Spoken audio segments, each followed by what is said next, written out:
Hey, Courtney, Michelle. Hey, Concrete. Hey, Hello, hello, hey. hello. Happy How are Sunday.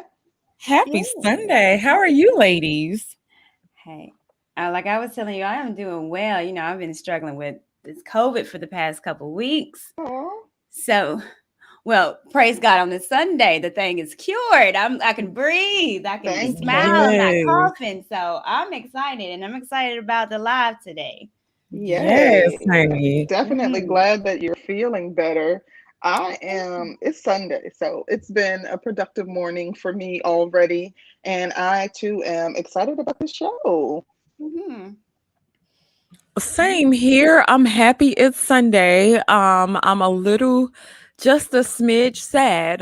Solomon's going Why? to be at home with us for the next week or so because somebody in his class caught COVID. And Mm. so he has to quarantine with us. And I'm like, oh, You might God. well expect that I'm telling you, I don't know why Governor Kemp is allowing these kids to go back to school. I know a lot of teachers, and they're taking bets on how long school will be in session. They're trying to do all of these different remedies to prevent kids from having to do virtual learning, but I'm thinking it's going to happen. I ain't trying to wish no bad juju on you, but I'm just saying. Honey, it is absolutely positively depressing.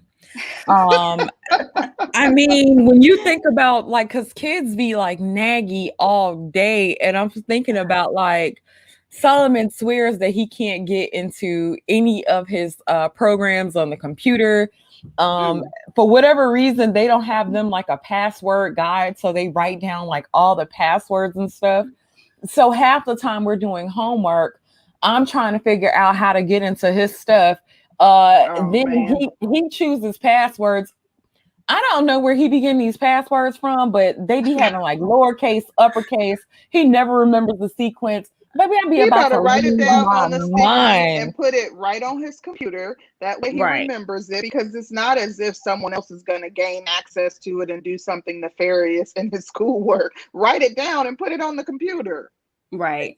You would think, and so it's just been absolutely ridiculous because I mean, and this is like a everyday, almost everyday thing. And then Oh so I'm man. always kind of wondering, is he really messing with me?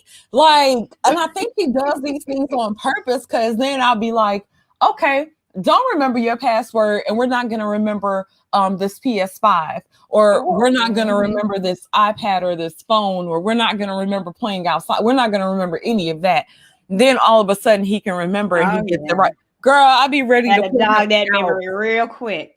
Yeah, I'd be ready to put him out of my house like every time we have to do homework. And then I remember that's why I had a tutor last year because kids will make you fight them over their homework. So Hmm. I'm already over it. Like already, I'm like, here we go. Mhm. Because Solomon be trying me, y'all, and All yeah, right. That's yeah, what they do. that's what they do, honey. That's what they do. Um, they're asking, is that Courtney from the Lapeef show? It Yes. is. Mm, I know y'all don't be thinking we gonna do nothing, but we do it. It We is do it. indeed. It Yes, is. yes, yes. Mm-hmm. Yes. Um, So introducing Miss Courtney Michelle from the Lapeef Talk Let's Talk show. Yeah. Courtney, if you could give them a little about yourself and tell these folks what you got going on and your channel and all that good stuff. Yeah. Well, what's going on? This is I am Courtney Michelle. And obviously, I am on the Lapeef Show where we do the Let's Talk on Thursdays at 7 to 7:30 Central Standard Time. We do go live, and then I randomly go live on my own. I have on the same page on the same network my own show, which I record and I do lives and I like call-ins. I haven't done it in a while. Like I said, I've been sick, so I'm trying to get back and see what I regularly do. So yeah, I like to talk, obviously, and yeah, I'm a fan of you guys. Obviously, I come in, I oh, how Concrete and dope. Sister George, so I randomly come in and subscribe to y'all and listen, and I think that we're kind of like-minded women, so I'm just really thrilled to be working with you guys. We are We are excited absolutely as well. Yeah. ecstatic. Like, this is gonna be a Yes. dope I show. know. And even the topic, child, I was like, okay. Yeah, that topic is Y'all know something I've been else. going through I some things on the Lapeef network. Yes, girl. You know what? Yeah. And that's actually what kind of inspired the topic. I was looking and it seems to be it used to be a little bit more of a trend around these spaces. Mhm. And I was like, "Ooh, let me explore that a little bit. Let me see Yeah. what's happening with that." I was like, "Okay." Yeah. So I'm excited. It should be good. Oh Yeah. yeah, I think this is definitely going to be a fantastic show. The topic in and Mhm. of itself, but we're going to get off into it and talk about like the nitty gritty because I like Danny said there it especially previously in this specific space in the Black manosphere. It seemed as though women were being pitted against one another, and you had foreign women or women who are deemed to be exotic being pitted against African American women or American descendants of slaves, whatever moniker you Mhm. want to use. And we gonna get off into it and have some deep discussion about it and really explore it. So I'm excited about that. Yeah. Me Yeah. too. Jessica X was supposed to be joining us, but I'm sure she probably had a late night. So hopefully she'll join us later on in the show. But if you guys did not see her show last night, it was definitely something to behold. Yeah, if you hadn't seen it, I would really recommend it. It was a great show. Very entertaining to say the least. So if you Mhm. guys didn't see it, it's definitely go watch the replay. It was I'm really sure well. she'll join us. She's pretty, reliable. Whenever we've asked her on as a guest, she always obliges. So if she's sleeping, I'm sure as soon as she wakes up, she'll be joining us. Yeah. Yeah. But yeah, let's get off into this topic, honey. Let's do it. Concrete, do you want to get us started? I have to grab my notes. I'm sorry. I wasn't okay, yeah, I can go ahead and get us started. I have my notes pulled up.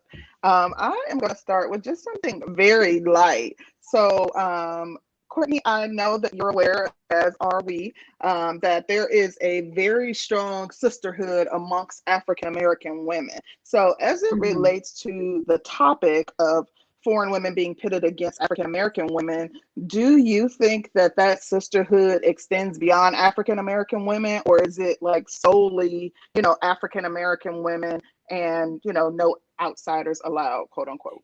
Wait a minute before you answer that, Concrete. I thought you said you was gonna start off light, girl. Okay, Oh, okay. honey, You I Go was jumping ahead. in it. right, girl. Sorry. Okay. Hmm. Okay, so I want to make sure I understand the question correctly. So, are you asking me, do I think that Black women, we have a sisterhood by ourselves and people are trying to pin maybe foreign women against us, or just Um, maybe women in America in general?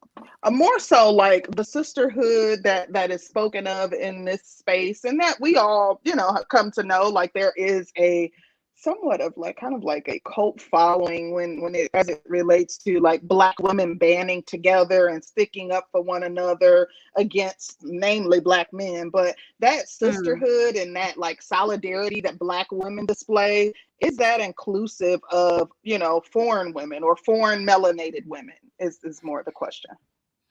Got it. So, I will say this. I've never taken to the whole sister code women. And I'll tell you why. Because, I am for Black communities, period. So Black women and Black men being together and loving on each other. What I've learned is that since I have been saying that and really kind of a proponent of our men, um, I got attacked by Sister Code. It was like, don't go against us. Even though I'm just like, well, I'm not going against you. I'm trying to get our men with us so we can have whole families like we did before. And so I got attacked by the Sister Code who was mad that I was holding women accountable, holding myself accountable, saying that there's some things that we need to do within, as Black women to get together. So I'm not with that per se. Now, what I am with is a particular Black code that I feel like we all need to be on one junction. Now, when it comes to foreigners and foreign women, do I think that Black women together, that we're just like, oh no, we don't want them out? I don't think that. I don't see Black women like looking at other ethnicities of women and nationalities and like, you know what, we don't want none of them over here. It's all Black women. I don't see us that way. I see men sometimes wanting it to be that way, but I don't see it. I don't have anything ill will or jealousy or anything towards another woman of another culture. I'm just worried and focused on mine.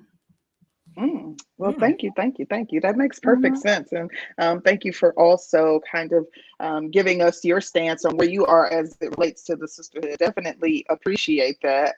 Danny, if you don't mind, do you mind chiming in on that same question? I want you to ask it again so I can make sure I'm all the way with it, honey. Sure. So essentially, I was just asking, like, the sisterhood that we've come to know. Are the Black women who are a part of the sisterhood, which would typically be African American Black women, that sisterhood, does it extend to foreign melanated women? So, are the Black women, as we've come to know, want to exclude foreign melanated women from the sisterhood? Are they like no foreigners allowed type of thing, and just kind of clicking up with other African American women, or is it open to melanated women throughout the diaspora? Okay, so in my opinion, as it pertains to the sisterhood, I think that it does extend to foreign melanated women. I don't think that we actually have a problem with women that look like us, because women that look like us, even if they're melanated and they may not be a part of American culture or Western world culture, I do think they have similar experiences with dealing with Black men in total, right? I do think we have a problem with other races of women chiming in, and they may have some melanation, but they may not be all the way melanated. And I do think that we have issues when they tend to chime in on our issues. And I wouldn't say that they would necessarily be a part of our sisterhood. I don't necessarily think that they're a part of our sisterhood. While we may agree on certain things, I do think that culturally we have very, very different experiences. And so, yeah, I wouldn't necessarily say that we're a part of the same sisterhood or that we can actually relate to everything. Certain things we can relate to as far as the nature of men, but I wouldn't necessarily say they were a part of our sisterhood. But other melanated women, yeah, darker melanated women, yes. I'm always trying to examine things from like just different angles. So I would say, as it relates to the question, I think that Black women pick and choose as to when, foreign women can be a part of the sisterhood. I think that Right. Black women, typically, if we see someone that looks like us and identifies as Black, we will generally accept them in. However, if those women take a strong stance against the sisterhood, if those women are kind of not of the same mindset that most Black women are, I think Black women will be quick to isolate them from the sisterhood. In addition, I think that some Black women have an ulterior motive. So they will accept foreign women into the sisterhood so that they can kind of convince them of how effed up a lot of Black men are. So that's my take on the question. Interesting. You know what I thought about? When we actually posed this question, the topic itself, are Black men turning foreign women against Black women?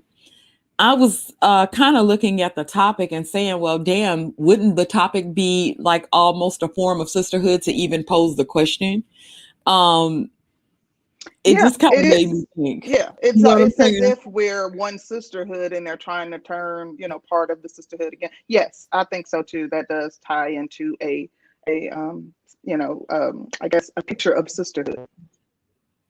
You know what I've noticed though, like when we talk about sisterhood, and I want to get you guys' opinion on what you think this sisterhood is. Because when I see sister code in motion, it goes with a look. But if you go outside the sister code, you will be kicked out, made Mm-hmm. fun of, pick Misha, and even if I look like you and I support us, it's some of the sister code has an ideology as if you have to think this way. And if you think Mm-hmm. differently, and sometimes if you look differently or if you carry yourself differently, then you're exiled. And that's what I I kind of agree. see in the sister code. Because sometimes it's like, okay, sis, I'm with you. I don't agree with you. I think that we can come up with we can think of other things to maybe move and progress our culture along a lot better than what we've been doing. And again, they turn. So I agree help with that me, wholeheartedly. because the sister code, and I really would love it if women could get together, Black women, and be like, you know what, sisters, let's do a Black girls run thing. Let's get healthy, sisters. Let's, Mm-hmm. you know, have date nights with our husbands or boyfriends and make them feel, Mm-hmm. let's cater to them. Like, I would love to see that us as a community, because that in essence helps all of us. I don't see it like that though. I think personally, there are very strict boundaries that have been created by the sisterhood. And if you move outside of those boundaries, then you are kind of exiled or you're isolated or, you have to be a pick me. I see this a lot on social media. And to Mm-hmm. be completely honest, when I was younger, I was extremely steeped into sisterhood. Like I've always believed, I'm a traditionalist. So I've Mm-hmm. always had a very high regard for the Black family and my Black culture, but I would defend Black women at all costs. Now, Mm. as a more mature woman who has, gained a lot of empathy for Black men and stopped and started to listen to what they have to say and their experiences as opposed to invalidating them, I speak out against people just generalizing all Black men and talking negatively against Black men. I'm often called a pick me or, Mm-hmm. often berated because I am defending Black men.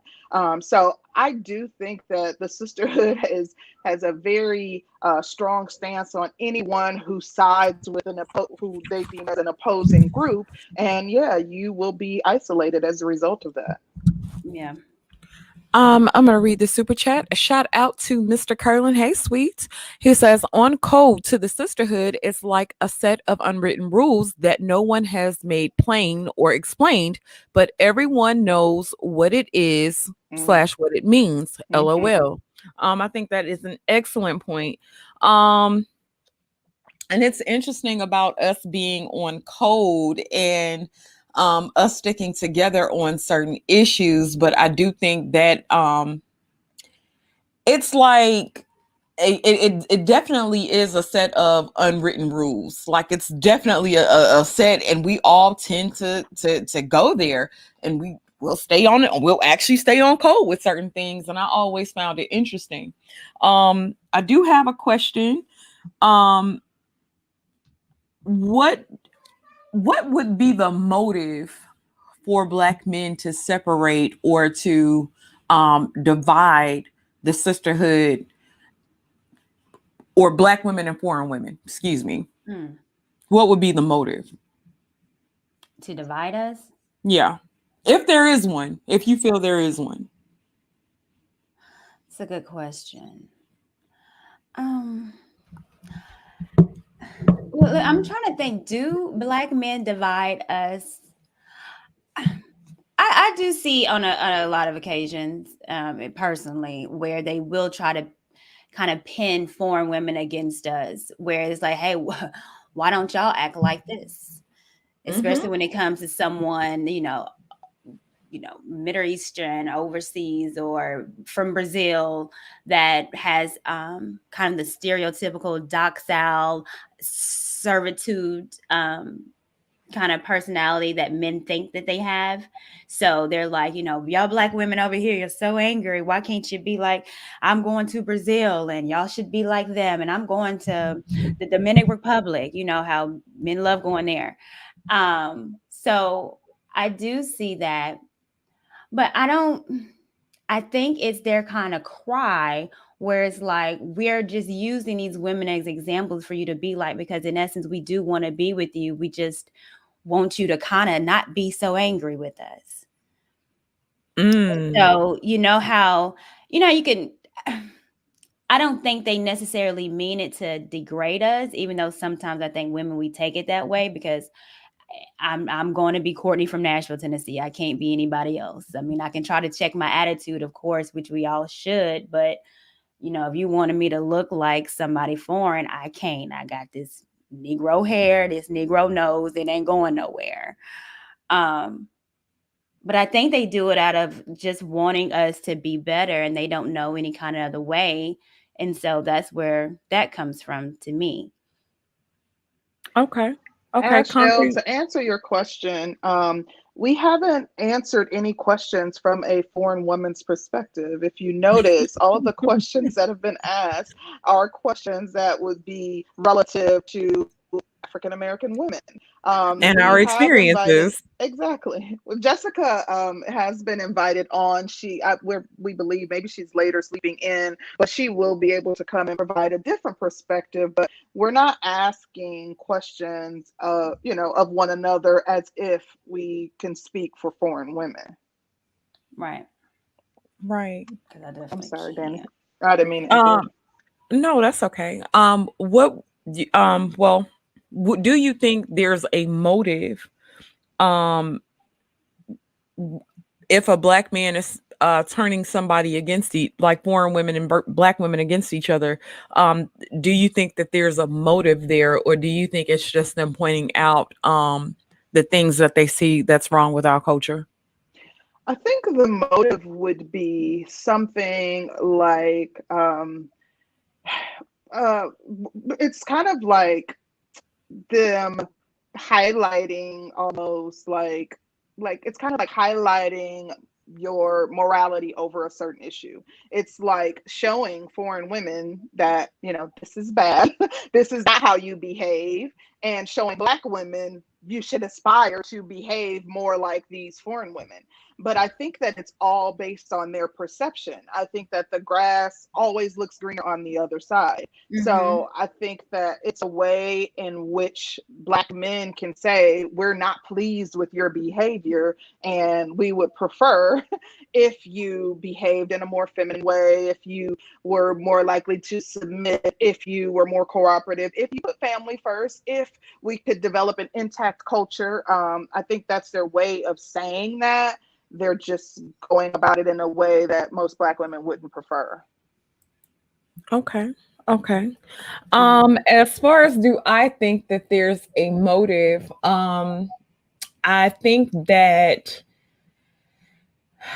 if there is a motive, the motive is to receive the best treatment possible from a woman that they feel like should love them and cherish them and worship them. So I think that they just want to get the best treatment, and I think that would be the motive. I do have some questions related to that, but I'm sure these things will probably come up later on in the conversation.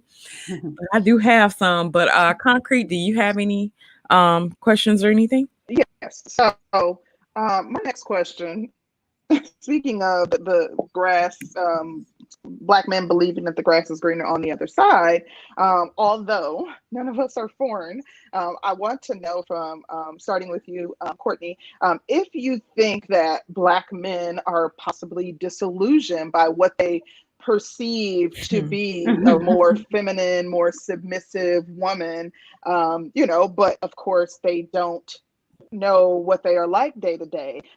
They're literally on the outside looking in as it relates to them kind of pedestalizing women of other cultures above their own. So I guess the question is, do you think that they're somewhat disillusioned? I do. And here's why. Mm. because someone can get on the internet and be on a show or two and then just have a persona of meekness and sweetness. And then all of a sudden, they are the epitome of what Black women should be. And it's like, well, you don't know their culture. You know about a couple minutes of what they give you, but you don't know, how they cook, how they treat their children. You don't know anything about their culture. All you're seeing is someone that's being sweet to their husband, but you don't know what goes on behind closed doors. And as Black folks, we know each other. I raised with Right. The Black men. good, I bad, and understand ugly. the good, bad, the ugly. You know how Black women act. We can get out of control. So we are trying to get better. That's why I think this is why these shows right now are important, and why, the manosphere hasn't and is relevant, and how, women listening to men is very, very important. But us. Like, we home, is nothing that should be surprise you when we go outside and we look at other cultures for us to be that way, because you think that, oh, these men got their women in check and all. You don't know everything else. Culture is more than just how a woman is just treating a man, what you see on the outside looking in. And, we just gotta, like you said, the grass is not always green on the other side. It usually never is.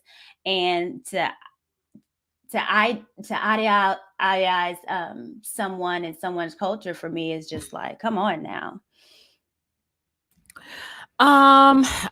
So I kind of feel like they are a bit disillusioned, but at the same time, um, some of the things that they point out are absolutely valid. The difference that I see between the women is what we tend to say in public about our men versus other women talking in public about their men. I think Western culture, we really will put out our dirty laundry about each other versus everybody else's culture, to where they're not apt to say a whole lot of bad stuff about their cultures of men. And if they say it, there is generally amongst their own company. They won't put it out to, like, we'll sit here, we'll bring on other races and nationalities of women, and we'll let them pretty much say exactly how they feel, whatever they want, whatever. And they'll be able to talk about our culture, but if you ask them certain aspects of their own culture, I don't think you'll get a really, really honest answer about what's going on within their culture, about like them um being made baby mamas, um being abused. I think they are growing fast in feminism, just like feminism grew fast over here. I think feminism is becoming a thing over there because of the things that they went through. So I do think that they're a bit disillusioned. I do think that there are bad people in every aspect of life. You're gonna run into somebody who might be a little messed up or quite messed up. So I do think that they're a bit illusion, especially when it comes down to the nature of a woman and female nature, which we're in a red pill space, and men say that they know about all this red pill stuff, but they give a lot of allowances to other cultures of women. But Very we've true. only had a couple of men that say, well, it's because we feel like those women look better, and that's why we're giving them Yeah. these props. So we've only had a couple that's actually come Yeah. out Admit and said that. it. But Mhm. most of the time they will try to make excuses. They'll give them allowances that they won't even give their own. But yeah, that's where I'm at with it. I think Yeah. you both of you ladies hit the nail on the head pretty well. I would have to say that I think that there is a belief that the grass is greener over there. I think that in every culture you can find men who are dissatisfied with the women. I think that as men, it may seem as though they would be a much better choice. And maybe for you personally, they would. But I think to believe that somehow there is anything that resembles perfection by going outside of your own culture is kind of like you're being disillusioned. I do believe that, maybe for Black men, the very things that they feel like that Black women are missing is what they're after. And as a result, that's why they feel that foreign women would be the better choice, because they don't see Black women acting in a feminine manner. But I think that they are also taking for granted the fact that those cultures allow and permit something that, Western culture may not permit, because, we have to work outside the home. I mean, like with inflation, most homes require two incomes to live comfortably. Whereas, you could go to a third world country, and if one person is working outside the home making, $5,000 a year, that's enough for them to sustain their lifestyle. I think in working outside of the home, oftentimes, especially as a woman in management and corporate, you have to embody some behaviors that would traditionally be looked upon as masculine, such as me being very assertive, such as me coaching someone who is not developing at the rate that they should be developing, and I'm coaching someone that's a male. I'm, going to be very assertive and very direct in my approach with that person. Whereas if I were either didn't have to work outside of the home because our society did not require that, or if I were able to take on a job that would be more traditionally seen as feminine, I don't know, a seamstress or something of that nature, then I wouldn't necessarily encounter someone where I have to assert myself as much as I do in a boardroom or what have you. So in a way, I do think that there is some disillusionment, but also I understand that the very things that Black women are lacking is what Black men seem to really be honing in on and seem to desire, which is exhibited in a lot of different foreign women. Oh, really quickly too. Were you going to read the super chat, Danny? Because we also got a Cash App from Kit Clouds.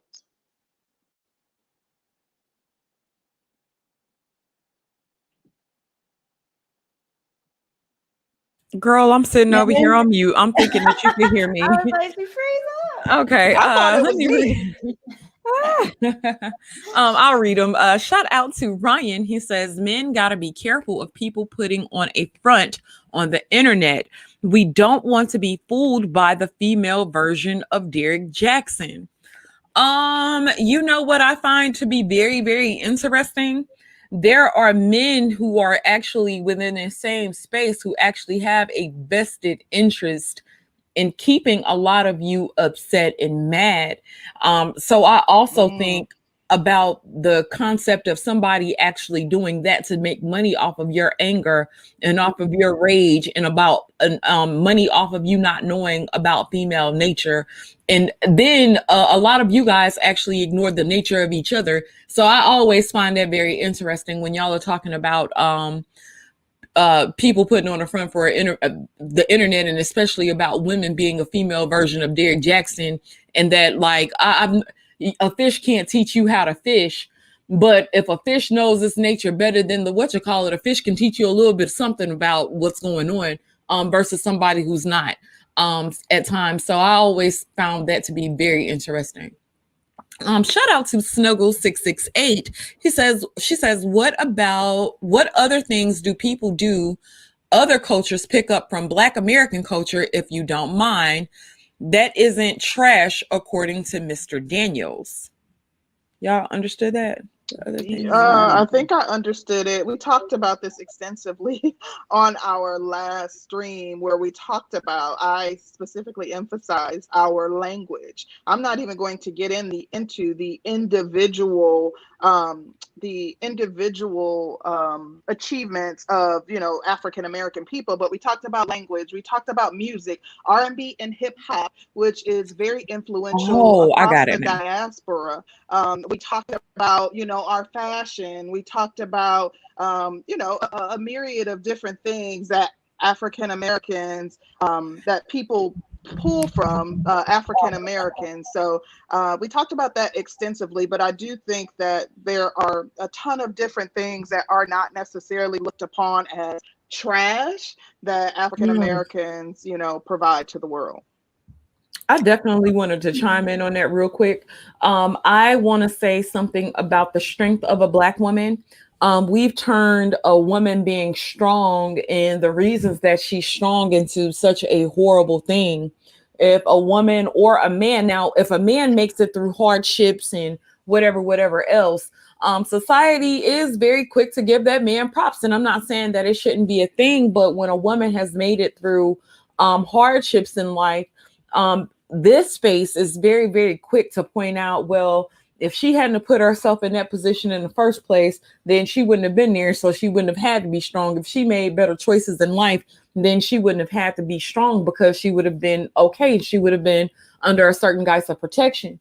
I think that a lot of women from other races and nationalities do tend to admire Black women's strength and how we can do a lot of things effortlessly. I don't know if I said that right still, but y'all get what I'm saying.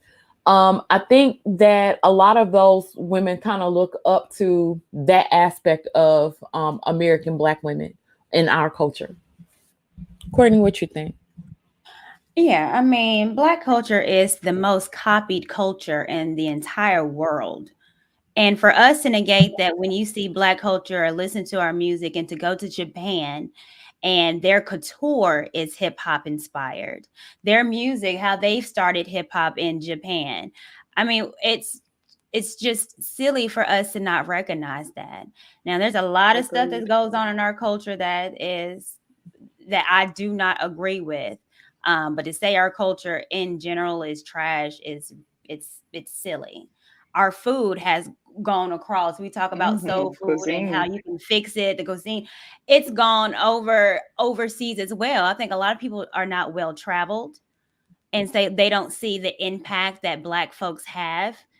And unfortunately, over here in the States, um, they monetize off us looking foolish, but they've always have.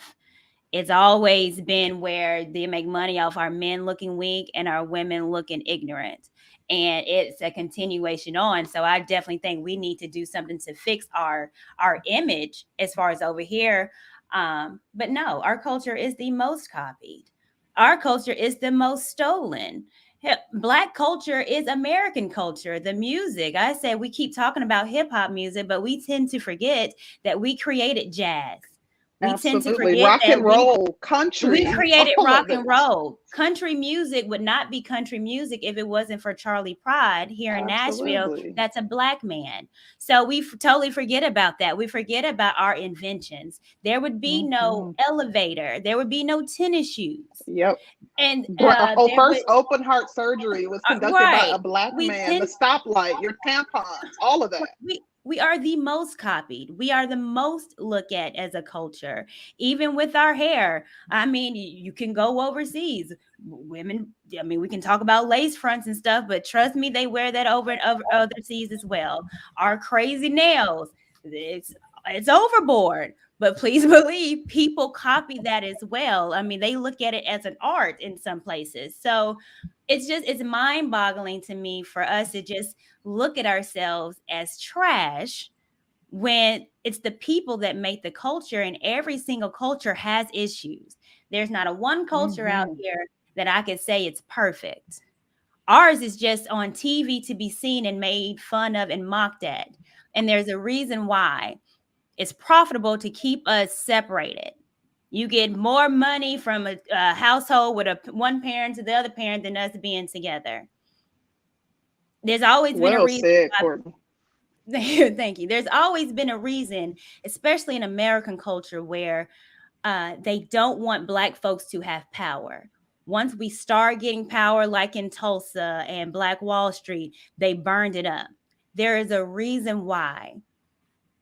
If Black people understood our power and we started kind of taking control of our image and we started working together to build our community up, we no one could stop us, and we would have Yes.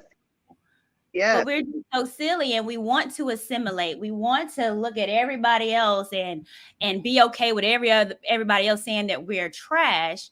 What does that say to our children? Mm.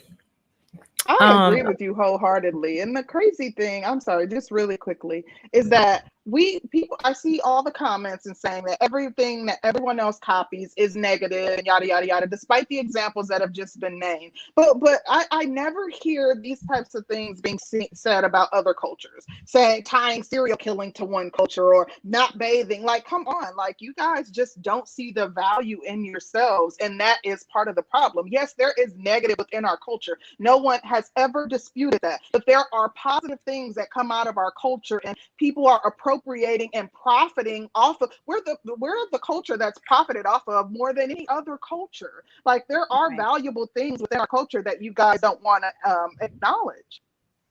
Yeah.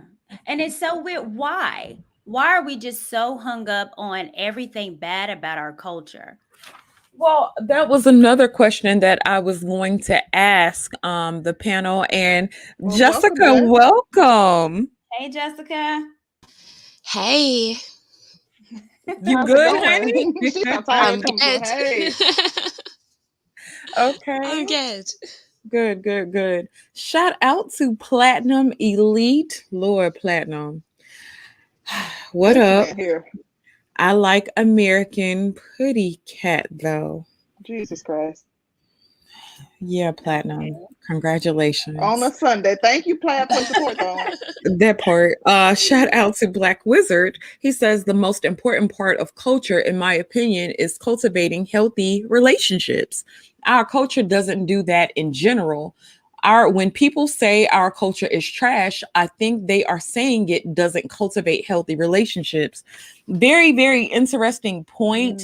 And what I wanted to ask the ladies was what are foreign women experiencing with Black men that we aren't experiencing with Black men?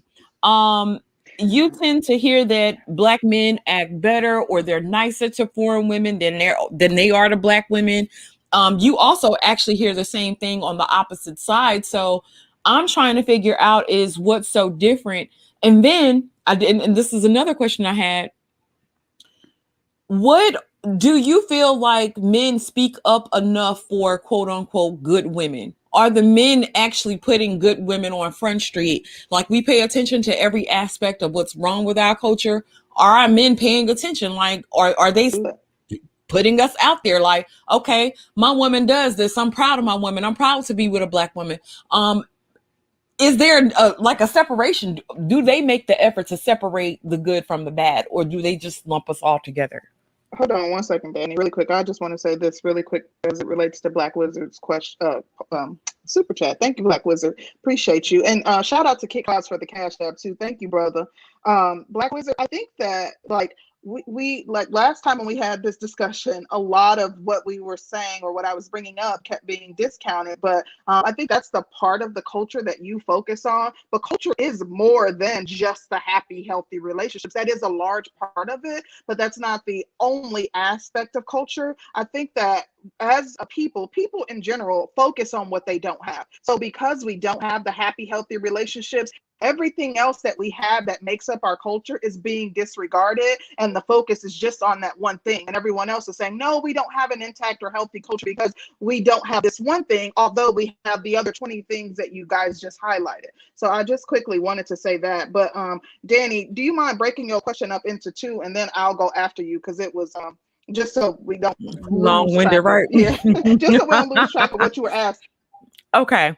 What are other races and nationalities experiencing with Black men that Black women aren't? And are Black men separating what's good and what's bad from each other? Or like, are they putting a separation on it? Like saying that, okay, I'm with this good woman. We do have a healthy, happy relationship. Are they speaking up enough about it? Well, I would say this. I don't necessarily think so. If we're just looking at, let's just take the manosphere, because we can say we want healthy relationships and that's what we need to be looking at. But how many men do you know that are telling you they don't want to be married? Also endorsing pump and dump. Right. So that's where I think sometimes where the delusion comes in. And I think there's a lot of delusion when it comes to Black women, but it's also a lot of delusion when it comes to Black men. We talk about pump and dump and we don't want to get married, but then make fun of baby mamas. But y'all don't want to, but we're not marrying. If we're not marrying, then what is that going to create of Black women? We're not champion getting with each other and not cohabitating and living with each other and shacking up. Healthy relationships look like marriages. But we don't champion that. Anton champions that. The Poor Man Podcast, I'll throw that does. But why aren't we? I think if we look at it overall, I'd agree with you that the manosphere, we don't see enough healthy relationships being pushed. We don't see relationships in general being pushed. But I think you have to realize that the space and the climate. But then at the same time, here's the thing with the marriage and, the relationship stuff within the manosphere. People aren't necessarily anti-marriage, but they're saying that there aren't enough marriageable women even for all the men to get married. And so if we start this, mass promotion of men to get married, you're going to have a lot of men who are going to be marrying women who are going to be making their life hell, to be honest. And so that's why you don't see it promoted on a larger scale, because on a larger scale, most women aren't ready or suitable for marriage. So I think we have to make that distinction, and plus the legal system as well. Okay. So do you think it's a difference where we say there's not enough marriageable women, or from what I see, because I do hear men saying that, but then I also hear it's not a good deal. It's not a good business deal because women I hear that often. Initiate divorce majority of the time. So why would I want to lose anything? It's not a good business deal. So for me, I hear that the most. I don't understand why I would want to marry and might lose everything. Well, I'll say that I hear them. So you're having guys talk against marriage, period. But now the climate is starting to become talking against companionship. You don't really need a chick for anything but sex. You can go pay for that. That could be outsourced. You can go and hire you a bad chick and, there it is. You don't have to deal with her mess every day. You don't have to listen to her. Men lose testosterone when they're with the women. So not only are they speaking against marriage, there's starting to be a thing with speaking against companionship. And I hear men talk about speaking against companionship because they're saying that first, Black men need to learn how to dominate society and dominate their cultures. What's you ladies' opinion on that aspect of it? I wanted to answer Courtney's question really quick, and then I know we got a ton of super chats, and I don't want you to lose them. But I have to agree with Courtney. I understand, more recently there's talk against companionship, but I think that for many years we've heard men speak against marriage because they don't feel as though there is they feel as though it's more beneficial to women. Now I'm seeing women making the argument that they don't want to marry because the brunt of the work in the marriage is on women. So they believe. But for many, many years, I have seen men saying that, they don't see the value in marriage because it benefits women more. So I know, and we're still getting super chats. Did you want to read them before we move on? Or I can read them. It doesn't matter. If you want to go ahead. Read them, girl. Okay. So we got one from Snuggle668 saying, I hope you understand everything you're glorifying that you say people copied is considered trash, according to Anton Daniels, minus the music of old. I think the only things that might have been highlighted that could be considered trash is maybe the long nails and hip hop music and maybe some fried foods that could be tied to Southern cuisine, but that's not all of Southern cuisine. And we've named a ton of other things that that would be considered of a value to the rest of the world and even the hip hop music, to be honest. But Tim Howard says Black men are not turning anyone against each other. That motivation is from the Black women themselves. Anyways, great collaboration from you ladies. Hopefully, more like-minded Black women will form the new sisterhood. I agree with that, Tim Howard. Thank you. Ryan says, I agree with Courtney 100%. Once we acknowledge our accomplishments in history, what's the next step? I think that once we acknowledge our accomplishments in history, we understand that means that we're seeing the value in each other. And I think that's a part of what's missing within our culture. We don't see the value in each other. So why would we want to build with one another if we don't see the value in each other? But Big Truck says Black men don't control Black culture in America. White liberals do, and they profit. We don't. Better to burn it down and start over. Thank you, Big Truck. Appreciate you. Eugene Steele says, let's take a look at the Black church for a second. We are experiencing a stagnation in our family structure. How much have our preachers really expressed the situation? That is a great point, Eugene. Thank you for highlighting that. Platt, thank you so much. He said, where did I go wrong? Tell me where we went wrong with love, Black men and women. That is a great question and sounds like some R&B lyrics. Thank you, Platt, for the support. Right. Ryan says, I think we lack structure and refuse to establish a structure in our community because of the freedom of everyone doing their own thing. We secretly envy other races and structures, from my observation. That is a good observation, Ryan, and I have to agree. Black in Effect says a lack of resources is leading to Black women versus foreign women. It's not Black men, it's living on a planet with finite resources. Neoliberalism plus marriage equals market marriage. Good point. And Platt says the jack off, no companionship, love. Is that it? Oh, Black Wizard says, see, Rose, last time I acknowledged those aspects of culture, you did, Black Wizard. I wasn't meaning to insinuate that you did not. Music, dancing, fashion, and art are all great, but relationships can scar people for life. People focus on the pain because they have to deal with it. I agree, Black Wizard. I'm not taking away from the fact that we don't have an intact family structure. That is the most important component, and we are missing that. So in that regard, I can see why people are dismissive of the other things that we named off as it relates to how our culture influences the world, because we don't have the most important component of having an intact structure, and I am not denying that. Danny, did you want to repose your question? I remember Courtney's question, but I didn't remember yours. My question was, girl, I forgot just that quick. It was something about men also shunning companionship now. Well, I was asking too, do you feel that men are promoting healthy relationships? The ones that are in healthy relationships, do you think that they're pushing that enough? Because when you talk about Black culture and American culture, we tend to ignore anniversaries of our relatives that's been together 30 and 40 years to focus on somebody with 6 kids by 6 different men. And we tend to focus on that part of our culture hard.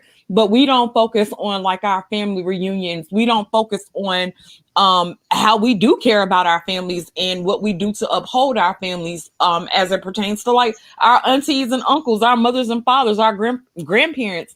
All of my grandparents were married. My mom was married. My dad is married.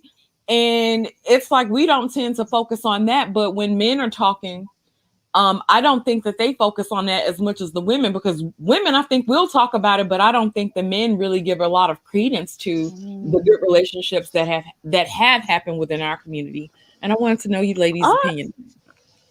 I would agree with that. I don't think that I don't see men celebrating, the men that are happy within their relationships or content within their relationships. All relationships have ebbs and flows. It's not going to be 50 years of bliss. You're going to go through some mess. But that typically, if you stick around, it could make your relationship even stronger. But I don't see men promoting healthy relationships or highlighting their relationship that they're happy in. I think that we could stand to see more of that, more examples. And I think that might lead to more men desiring marriage. So I don't see that in my everyday life. Yeah, I think It's so interesting because when we have these conversations, it's as if the Black family was never intact. It Right. was as if we've all just been out here willy nilly and, been single baby mamas everywhere. Like, this is a new phenomenon with us. Mm-hmm. And, it's been within 50, 60 years, um, which is considerably long. But if you see how long that we've been in the States, how long that it was actually Black families that was the most married out of anybody here in the States. So we tend to forget that we once was 80% of us were married. 80% of us had mom and dad in the home. Now it has completely flipped. And for me, I'm like, okay, where did it start? How did it happen? And if you look at it towards the 70s, 80s, it was feminism. Is when we started to assimilate. Is when we started not being a culture and trying to build us up, but try to be like everybody else's culture. Mm-hmm. And so then when I see that that's what we're continuously trying to do, how is that going to help? Because historically, it messed our families up by putting every other cultures in ours. The Spanish people don't do that. The Asian community is not looking at Black women or Black men and trying to figure it out with us and have us in their community. They don't. They have a code. And I was made fun of when I talked about how Black people need to have a code where we need to have our idea, celebrate our culture and be with each other. And that's how we're going to get this thing right, is to go back to where we did get it right. Let's But look at our past. you know what? And I'm gonna let Jessica chime in. But it was something that I thought about with all the fresh and fit stuff, right? Now while these men may not be ADOS, it was just kind of interesting, and somebody else is bringing up this point too. We're quick to switch up on each other, but I think that Black people tend to be very moral when it comes down to certain things. And Mm-hmm. so we'll let a lot of people infiltrate us with what's supposed to be moral and what's not moral. And Mm-hmm. people will ask us to do the right thing in whatever situation. But sometimes I think they will do the wrong thing when it's beneficial to them. And I always found that interesting. We'll give up each other for the sake of doing the quote unquote right thing when I don't feel like we get that from other cultures. And I just found that interesting. Mm-hmm. That's a good point. Jessica, what do you have? So I was going to say, I do think that there is a part where we don't necessarily speak about healthy relationship dynamics enough. And sometimes I think people can stay away from that because they don't want people entering those relationships or marriages at all. And so instead of promoting healthier versions of it, people can often just look at the bad side. But when you do that, it kind of just adds to the problem where people aren't ready for a healthy relationship, or they don't even know what a healthy relationship is. So I definitely think we need more of that. But at the same time, when it comes to other cultures and them not having other people in their business, you need to realize with those other cultures, they have a system that is intact and it's working. So they don't need other people in their business. They don't need other people trying to change it. But when we look within, just the Black culture overall, there are problems. And so maybe we do need to actually start looking outside at other cultures and say, what are they doing that we're not? That would be the wise thing for me. That would be the wise thing to do, to start actually taking notes and seeing what everybody else has in common that means that they're successful, that we're not doing. Same thing that you do in business, right? You look around at successful businesses, you see where they're going right, and you emulate that. And that's the key to success. Jessica, to That's a great piggyback off point. of that, I'm sorry, just real quick. It's interesting. Um, what I've noticed is Black men will include, no, I'm not going to just say Black men because, of course, we've seen it over the last, no, okay. Matter of fact, this is the point. Black men will bring other races of women and other cultures of women to talk about Black American culture, right? I don't typically see them bringing in other men of other cultures to discuss problems that the Black community or Black men may have within their own culture, even as it pertains to getting their women under control and being able to run a patriarchal society like other men have. I don't notice them bringing other men into their cultures to do that. But they're quick to bring other women into our culture to do that. And I wanted to know what you thought of that. To me, I think naturally you're always going to have this thing where men are going to be way more territorial than women are. Okay, so you don't really see men of any culture bringing in other men as an example of a leader. That's something that you're going to see across men everywhere. It's just not what men do.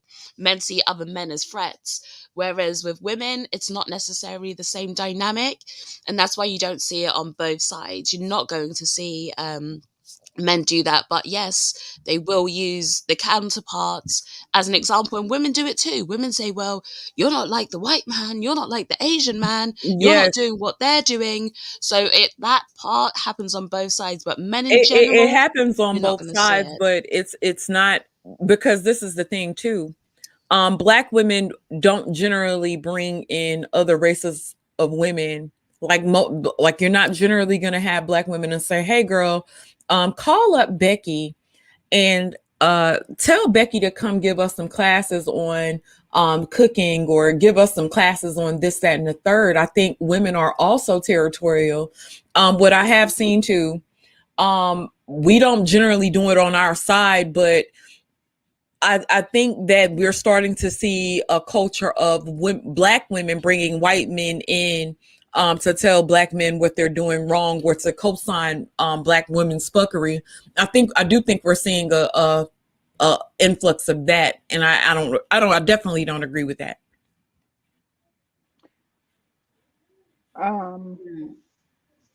Jessica, did you want to respond? Yeah, I do think that if other people outside are going to notice the situation, they're going to notice things that are going wrong. They are. And then you start to have where I describe a lot of what's going on as Western problems. So it's not necessarily something that you just see within Black culture. It's something that's reaching out further than Black culture. It's just becoming modern culture. So we're seeing it more prevalent within Black culture, but it's Western culture, modern culture overall. So you're seeing a lot of this behavior in all women, different groups of women. You're seeing that everywhere. I agree with that. Thank you, Jess. We got a super chat from Black in Effect. He says, not about trash culture. Stop that ish. It's about money and status. Marriage is at a 150-year low in America, regardless of race. Y'all heard that? Regardless of race. Only the top 20% are getting married. Thank you, Black in Effect. We appreciate you. And I think there was another one, Danny. Was there another one? Oh, Bro Curlin says, shit, I'll raise it up. My wife is the shiz, the benevolent tyrant. Thank you, Bro Curlin. Give my sister her props. I'm just saying, honey. I mean, after the way he run me all over the house, listen. But he giving you your props publicly. Give her flowers. That part. Shout out to Black with a Q, because for whatever reason it's not showing up on the screen here on StreamYards. But shout out to Black with a Q. She says, good morning, ladies. Good morning, Black with a Q. Good morning, lady. And Ryan says, I see what you're saying, Sister George, but what about Latino women? Who brought them in? I don't know. Black men? What you mean? Platt says, there is no such thing as Black culture. We are all Americans. F out of here with that. Outside of that, it's just ghetto people. There is a such thing as Black American culture, and yeah, we ain't gonna let you get away with that one. Girl, look at how Beauty Music be worried about curling, honey. Why are you so worried about it? I mean, girl, what does that have to do with the price of sugar, though, or the price of tea in China? Baby, she be upset every show. I Go do have ahead. a question that I want to pose to the panel. I want to know. Um, oh my gosh, I lost my question. Oh, based on something that Jessica just said, I want to know, should or why is it that Black women or American descendants of slaves or African American women are the targets and are the targets of so many of these discussions, being that just like Jessica just highlighted, this is almost like a modern Western woman. These are modern Western women behaviors that we're seeing, which were influenced largely by feminism. Why is the target Black women? Why are Black women named as the cause, cure, and everything else as it relates to a lot of the ratchetry that we're seeing women display? Why is the conversation not about modern women who've been influenced by feminism, or Black, Western women? Why is the target African American women? Mm. I think it's because it's most prevalent within that culture. I honestly think that's why it is. If we see it, it's reflected in the marriage rate, it's reflected in society. And although some people might not like it, when you look at what the face of ratchet is, it's going to come back to Black American women. They're going to be the poster child for that in the eyes of everybody else. So yeah, you see that within all communities, but it's more prevalent with Black American women, and that's why it's going to be the go-to, because you can't deny the stats. You can't. So when you look at it across all factors, they're up there when it comes to certain behaviors. I agree with that as it relates to the stats, and I understand. And thank you, because your answer made perfect sense. I think that Black women are the face of ratchetry, or African American women. But when you look at the stats, like the stats in the UK are rather high too. The stats in a lot of these countries that are being touted as a good alternative to find a wife, they have very high. The marriage rates are declining. They have very high single mother rates. In Brazil and in the Philippines and in the UK. So we're seeing some of the same statistics in other places as well, but for some reason the focus continues to be African American women. But I do think that you just made me realize the fact that, if nothing else, media helps to perpetuate the stereotype, in addition to social media and things that are being highlighted, maybe things that would be considered low level. I refer to as low level, such as twerking and cursing someone out, and all of the things are also highlighted on social media for the world to see. Yeah, I think so. I think it's a mixture of things. So you can have, again, here, high single mother rate in the Black community, and because we measure them separately in the mixed race community as well. So both of them have super high single mother rates. I think it might even be higher for mixed race people, actually. Mixed race women have higher single mother That's rates. But when interesting. we look at things like marriage rates, divorce rate here is lower, and the marriages tend to last longer as well. So there's still those subtle differences that, okay, yeah, marriage rate is dropping, but it tends to be a bit better than it's going in America. So we're not as far Okay. down the line as America is, but we're on our way there, basically. So that's why one thing that I'll always highlight is that over here we do have our problems. We do. It's there's definitely issues in society. It's not perfect here. Far from it. Oh, Jessica thank is you, Jessica. That makes perfect sense. Go ahead, Courtney. yeah, I'm sorry. I have a question for you, Jessica, with media and the image of Black women in the UK.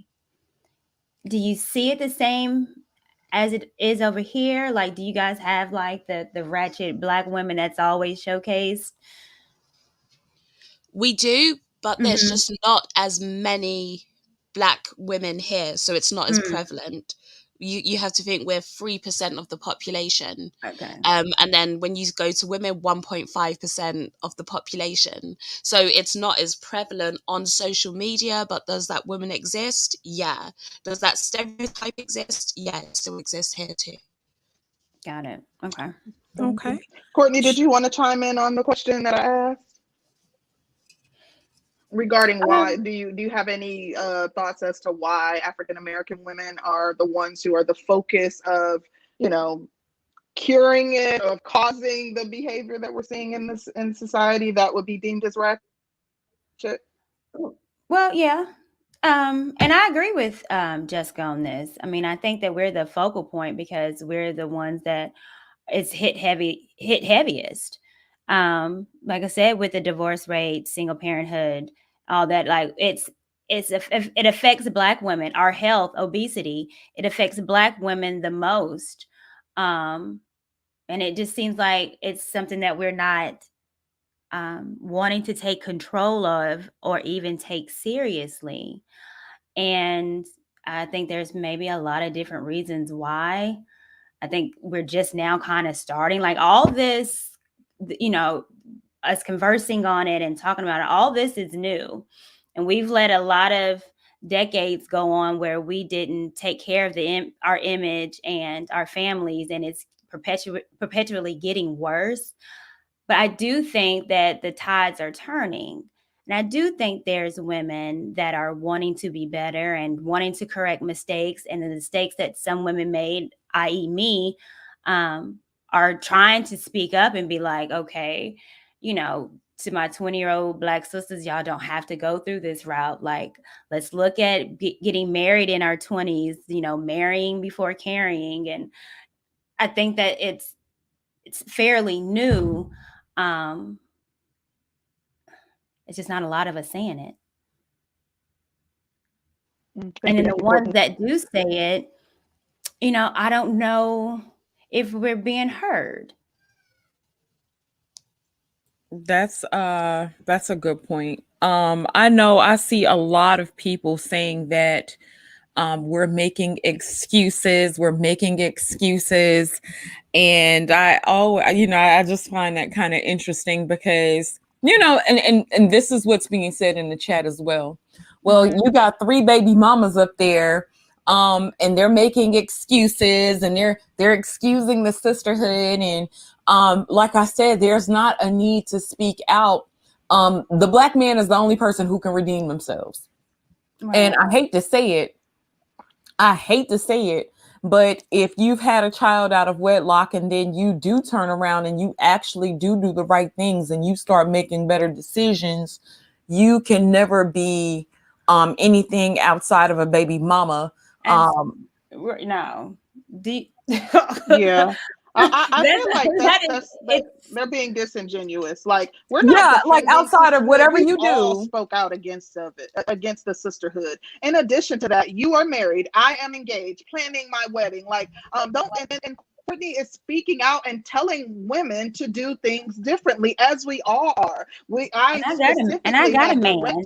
Yeah, like, come on, you know, but they want, like, we literally defend Black men and tell Black women that you need to be accountable for your actions. You need to do things differently. And there's still no acknowledgement of that. Like, we're still insulted and berated and called, you know, nasty names. It's absolutely asinine at this point. The whole thing that's even more interesting, okay, we can sit here and take accountability, but they still want you to feel beat up and done in by it. And I always find it very interesting, because I'm like, We've taken accountability for us. We've taken accountability for our own actions.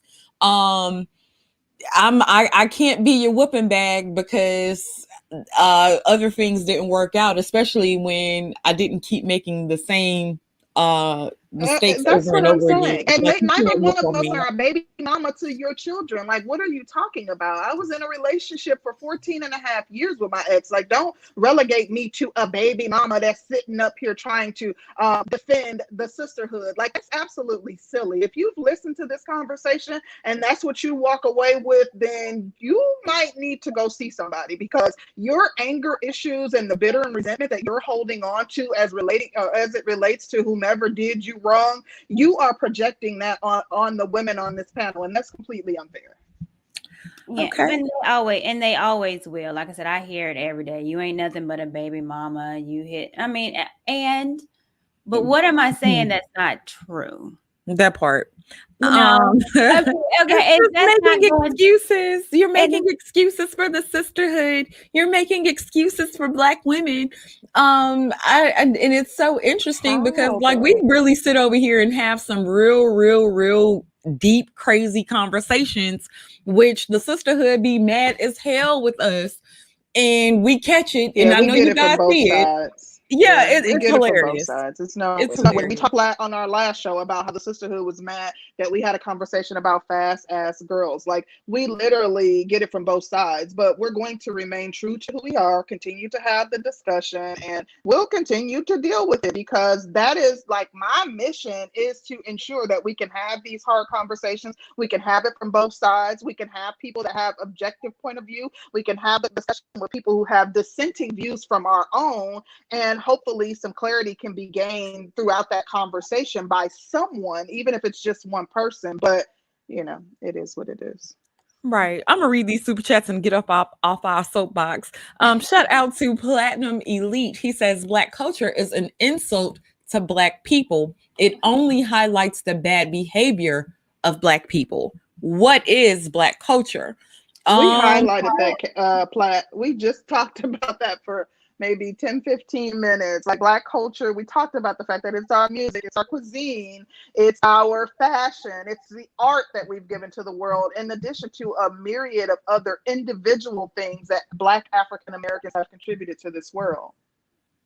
Shout out to Theo Waff.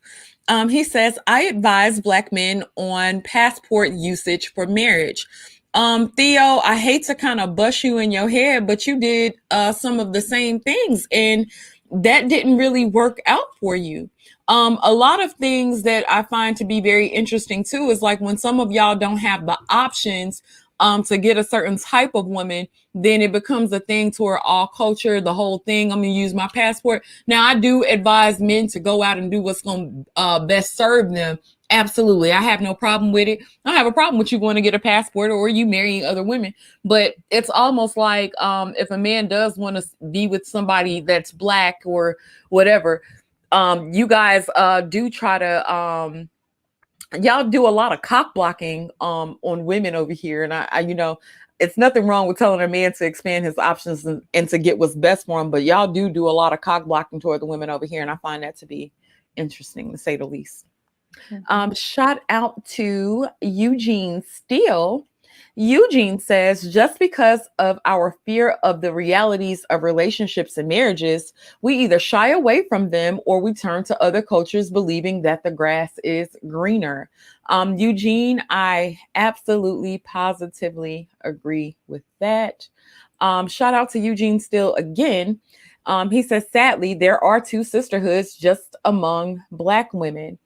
I think there's sisterhoods with the majority. I think most of us are on one side or the other. Shout out to Andrew Wilkins. Hey, Andy. He says Black men aren't the blame for any American Black women issues.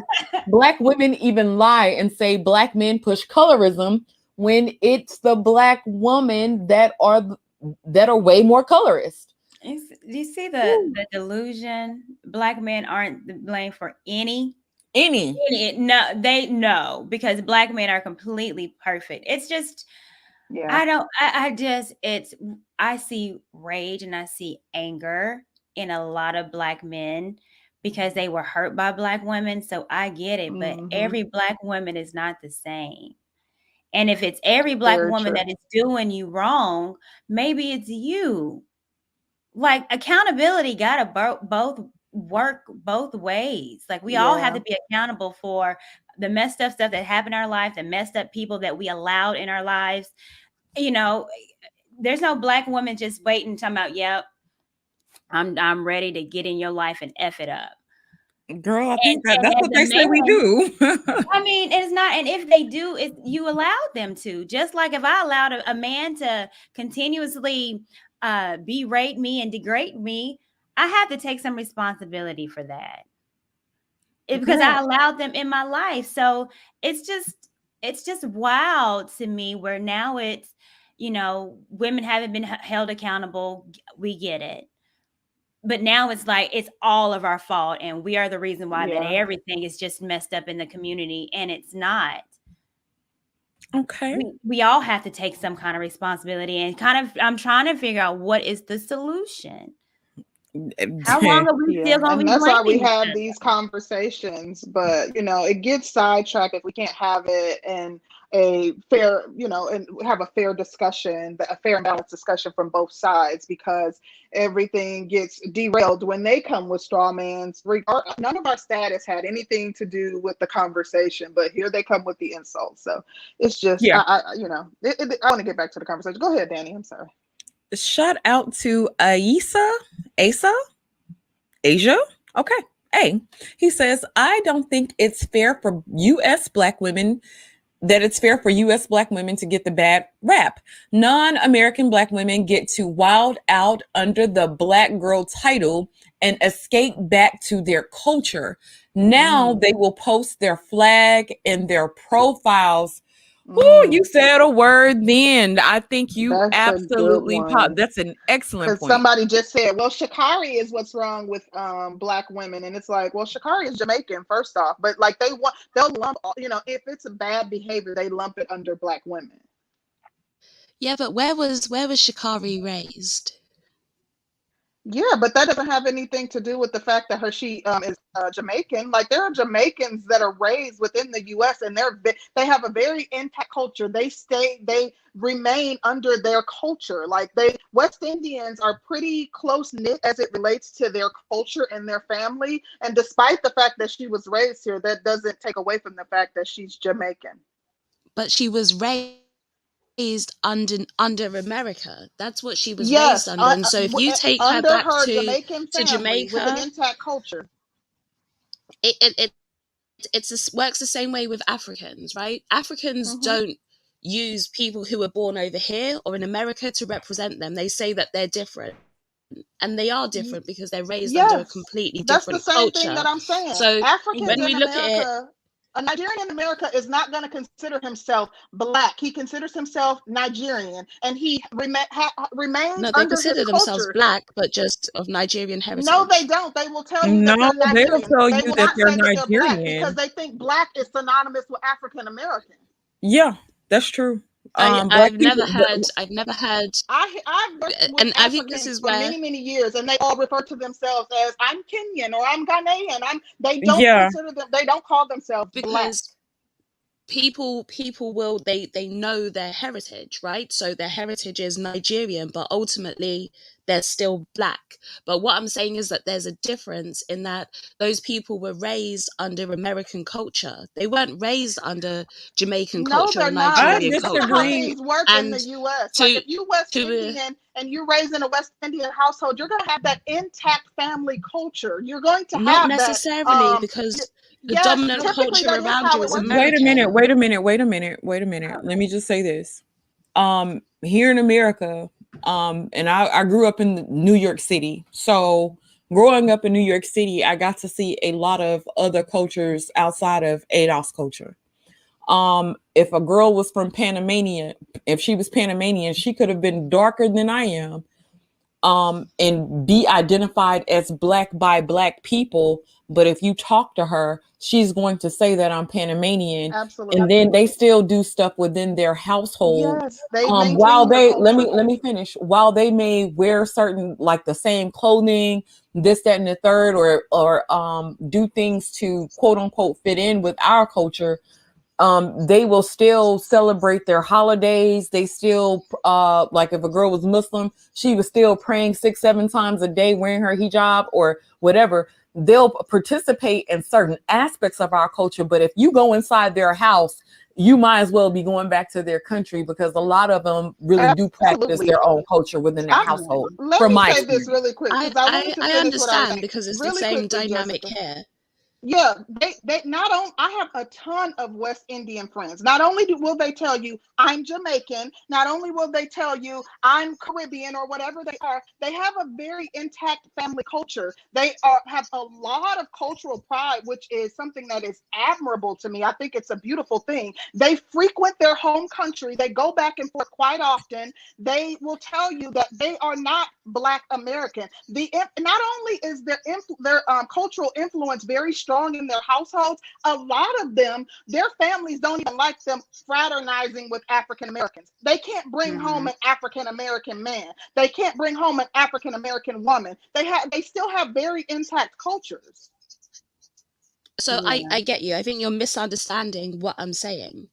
It's because it's the same dynamic here where you have like all the Black people here know their heritage. So if you ask them what they are, they're going to say, for me, I'd be like, I'm Nigerian and Italian. Someone would be like, I'm Nigerian. Someone else would say they're Jamaican.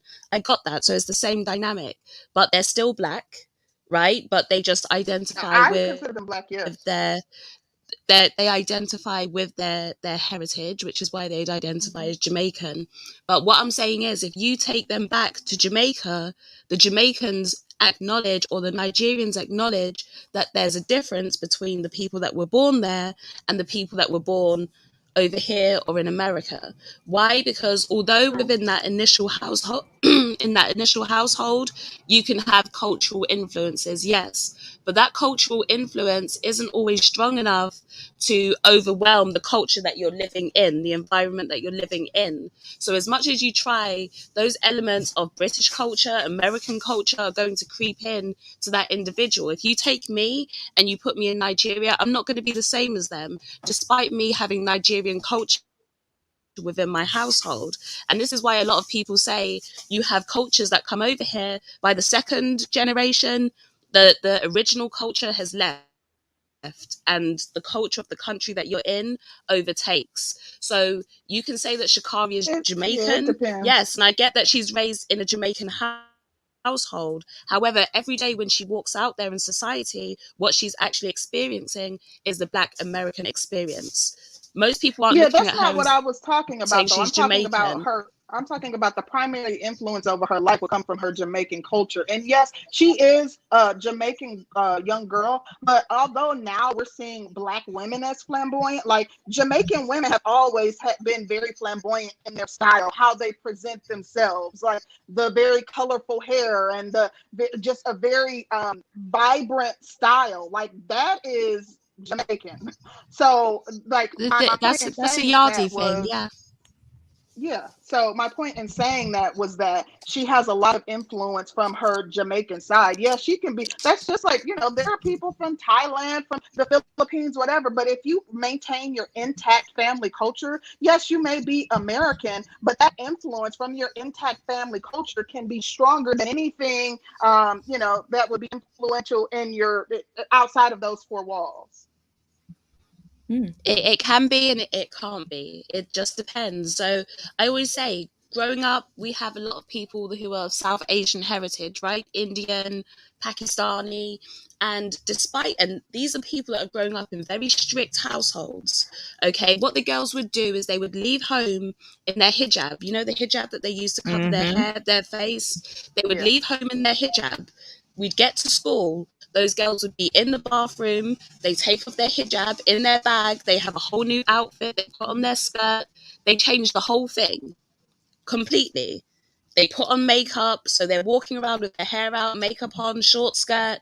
And then before they go home, they put back on their hijab, take off the makeup, change their clothes again. So although they're growing up in a household where that culture is pushed on them, the society's culture, ultimately, a lot of the times it does overwhelm the culture of the household. And that's what you see That's with a lot true, of but people. So Let me get. my Oh, go can't ahead, deny Jessica. that where you grow I'm up just gonna be real brief. influences who you are. Yeah, my overall point is just that anything that is negative or considered ratchet or bad is tied to African Americans. Like even when we say Right. Cardi B or whomever, like anything that is seen as negative is always, despite the fact that they may not even acknowledge themselves as an African American or even a Black woman, they'll tell you I'm Hispanic, I'm whatever. Like it's always tied to Black American women for whatever reason was my overall point. Well, you can I've even got take you with a good point, like dealing with and this is a horrible point to bring up, but like with gay white men taking on Black American women's personalities when they become Mm-hmm. gay. It has Yeah. nothing to do with their culture at all, at all, at all, but they'll take on those personalities, and then when they become gay, it's generally like ratchet. Oh, hey, girl, you know, the Yeah. accent, the Yeah. hands, and all that The stuff. Which long I'm like, nails, the yeah. right? It's interesting, very interesting. Yeah. Let Or me even get. white women do that too. Mm, When they want to date Black men and yes, woo, you know, girl. and I just like okay. But they Right. take become a the worst of caricature. us. And they take the worst of us because that's what you see on TV. And they say, well, let me look like, you know, the love and hip hops of the TVs to make sure they know I'm down and I'm Black. And it's a slap in the face. Yeah. I'm going to read these super chats real quick. Shout out to Mr. Curlin. He says the no redemption ish is mad annoying. Once you take ownership of your F ups, growth is usually next. That's human nature, not gender specific. Oh, True. babe. Hey. Mhm. Shout out to JJ. He says, love the combo. It's too late for guys who have passports, $100,000 dudes in 3 world countries. It's like a fat kid in a candy store. Hashtag passport bros. Look up, that's a Black Colombiana. Woo, congratulations. Break out the 40s. Um, Shout out to Andrew Wilkins. He says, every Black woman may not be the same, but you all desire the same things that won't help build families and a Black community. This fact can't be denied. Andrew, most women like men to look like men. Most women, and I'm gonna say the majority, I'll say that other women kind of have some damn sense about themselves, and they ain't gonna say because a man ain't got on no Gucci shoes, he ain't gonna be shit.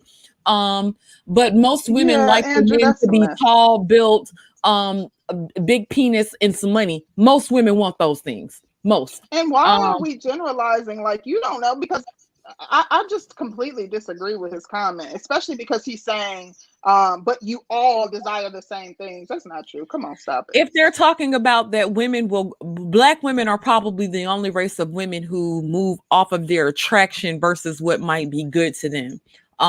In droves, meaning that we'll allow I think somebody all to make women us are a. typically led with by their attraction. I think not, it can't be the Mexican women because Mexican women probably have the shortest men, or Asian women. Yeah, but maybe Well, that's what they're attracted to. It's short you know men. what? Bringing up Asian women date out the most, but they have the most intact. Okay, never mind. Shout out to Platinum Elite. He says most Black women are not beautiful enough in comparison to her Asian, white, or Latino counterparts. What? Black men are angry. Black women are ugly. Oh. Baby, ooh, that was a flame, I mean, honey. Really, when Platt? stuff like that, it's just, I mean, I'm pretty sure he has no one. So it's just someone that, again, probably is hurt. A Black woman hurt him. He And so now he trolling. wants to take it. It's a He's troll. And that's what a whole trolling. lot of these men that have fake names, the picture is of nothing, but they want to say Black women are ugly. We Wait, know. let me finish reading them because I'm losing them. Shout out to Platinum Elite again because this one didn't show up on the what you call it, or I missed it. He says Shakari Richardson is a hardcore South Dallas hood rat. She can't be more ghetto. This is why she is a failure. Shout out to you, Platinum. Shout out to Jay the Conqueror. Sheesh. He says the root of our bad culture is our broken family structure. Since the law gives women full control of the children, guess who's more at fault? Thank you so much, Jay the Conqueror. Shout out to Ryan. He says, have you watched Shakari's demeanor or heard her speak, very ADOS to me, despite her heritage. I I've think you heard her bring up speak a and good watched her point. demeanor, and I mean, if you consider that ADOS, I've never spoken anything like that, and neither do my children. But yeah. Shout out to W is for Wumbo. He says, I swear I blatantly asked a Nigerian friend if he was black, and he said, no, I'm Nigerian, despite him being raised here. Of We course. Yeah, we brought that up, and I got a couple more. If I lost it, please repost and say you lost my super chat, and I will get it read for you. People must be moving differently over there, because I've never heard any black person here deny that they're black. I think it might be It's something very in part common because for them to separate themselves from black from Americans. African Americans. Yes, Yeah. it's Yeah. very, very common. Yeah. It's so Okay. common to see somebody black say, yeah, I'm mixed with Indian. I got Indian. Yes. You are a Negro. Yes. Mhm. Shout out to Professor Trill. He says if she truly wanted to represent her culture, she wouldn't have run. She would have run. Wouldn't she have run under the Jamaican flag after the results of the most current race? It would seem that her decision to run for the U.S. was smart. That's funny. I don't know if she want to represent her culture. I didn't say anything about that. Shout out to Black in Effect. He says other groups' patriarchy is crumbling right now. They don't have the answers either. The elite turned marriage into a top 20% proposition and luxury item. I actually think we're doing that over here too. It's interesting. Shout out to Aisha A. He says, so should American black women retract the black girl magic, sprinkle from non-American black women, or keep everyone in the collective? It will have it will have consequences on both. Okay, sorry about that. And shout out to Andrew Wilkins. He says, I'm referencing things like most black women in the world wanting to have straight hair. So is black men responsible for black women hair being texturous, for examples? Yes, you guys are, because we see the way you guys admire soft hair. We see it. We see how crazy y'all go. We just had Mike Epps take a picture with his daughter and talk about her hair and how he's so thankful. And when y'all see nappy hair, 4C hair, kinky hair, y'all don't get the same kind of gleam in your eye when you see some nice, soft, flowy hair. Y'all don't get that same gleam in your eye when you see our hair versus when you see theirs. And you can't tell me what I ain't seen, because I seen how y'all react. Never mind. Go ahead, y'all. I got more. Is this I why know about black women that. are turning back perms?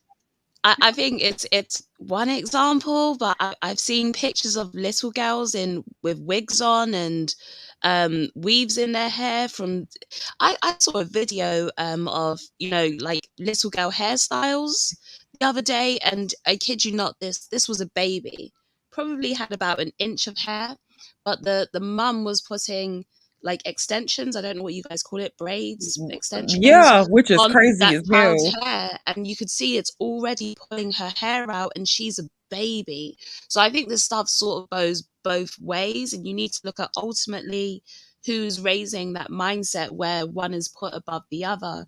I do think we need a push where we are appreciating natural hair. Okay. And that's why I did like the natural hair movement, but then it kind of faded out. I think the natural hair movement is still going pretty strong. Well, there's a big influx of women going back to perms. Now that's like big in social media. Women are saying they're tired of their natural hair. So it was like a fad for a lot of women. Oh, wow. I think never mind. Because my press is like very, very great. Since I haven't had a perm, and I get much more body and bounce and movement, but that's just me when I do a silk press. Anywho, I'm gonna read these super chats, the rest of them, because y'all, I'm out of breath. Shout out to Andrew Wilkins. He says, "Oh, I read that one already." Shout out to L Nixon. He says, "What? Some of my favorite ladies on the same panel. Good to see you, ladies. Peace, love, and blessings." Yeah. Thank you so much. Hey, L Nixon. Hey, shout out to Jay the Conqueror. He says, "Hey, Courtney, what's 3 things black women need to improve and 3 things black men need to improve in your opinion?" Before you answer that, let me just get the rest of them out. Mhm. Shout out to AC Star. Jessica has no idea about Black America, our history, culture, or ideas. Thank you so much, AC Star, for that super chat.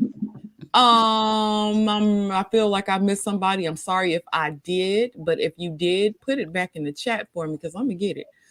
Shout out to AC Star again. He says, also, African American culture is not the same as American culture. Some overlap, but very distinct differences. Shout out to you, AC Star. Agree. We really, really appreciate all of you guys for all those super chats. Shout out to y'all.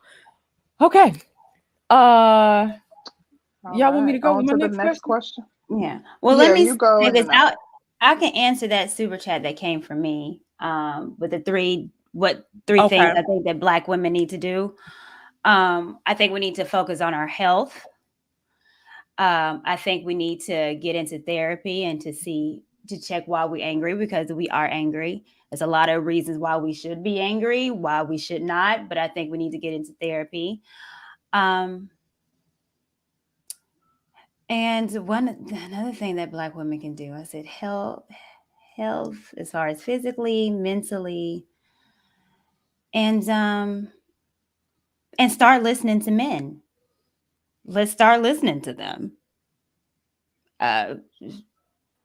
They're angry with us. Let's figure out why. And maybe it's because we haven't been listening to them. good So I think point. that's kind of three things. And three things I think men can do. Same thing, man. Get healthy mentally, physically, spiritually, and talk to us. Let us try to get it right. We can't get anything right if you don't want to talk to us, if you don't want to communicate with us and let us know how can we fix it, instead of dismissing us and saying I'm going overseas and I'm going to get another type of woman. Well, you have women here that wants to be with you. Hell, Black women are very, very stuck with Black men. We really, majority of us don't want to go anywhere. So let's give some of these women a chance that want you and want to love you and show you are appreciated. Take a chance. Okay. Thank you, Courtney.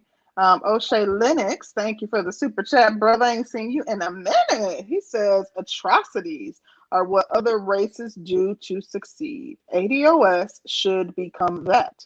Shaking my head. Thank you, O'Shea. Danny, go ahead. What's your next question, dear? Okay. Now this is me stirring the pot. Y'all don't get me, but that's what I do. Uh-oh. So do you ladies feel that your sense of protection diminishes when others when other races and nationality of women are brought into the conversation? And I say that because generally when other women are brought into the conversation, I do typically get I become defensive, and I get really, really defensive of the culture. And this is coming from somebody who was a baby mama at some point. When they do bring in other women that say, well, yeah, I don't like this aspect of Black women, or I feel like Black women need to do this, that, and the third. I do get a bit offended by that, because I'm like, well, you don't know, and how can you speak on something that you're not experiencing, this, that, and the third? I was gonna say, yeah, does your sense of protection diminish in those instances? And we'll start recording. Okay, I want to make sure I understand. So my level of protection for the Black man? Your level of protection that Right. you Or feel when you're in a situation and Black men have another race of nationality or woman on a panel that may be speaking out or may not agree with aspects of our culture. Yeah. A little part of me do. I don't feel protected, especially, and I'm just talking for me, because I make it a point to not be that woman that would ever say Black men ain't shit or anything like that. I make it a point to represent them as much as I can.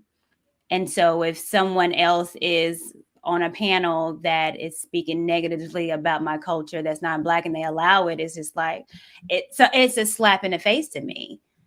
Because I'm like, okay, you're wanting Black women to, to be with you, and then you have one, and then you shit on her. So it can be a slap in the face. And then it's like, okay, well, darn. So, I'm trying to be who you want me to be, especially if I want to have a husband, then I'm trying to create myself to be a wife to my man.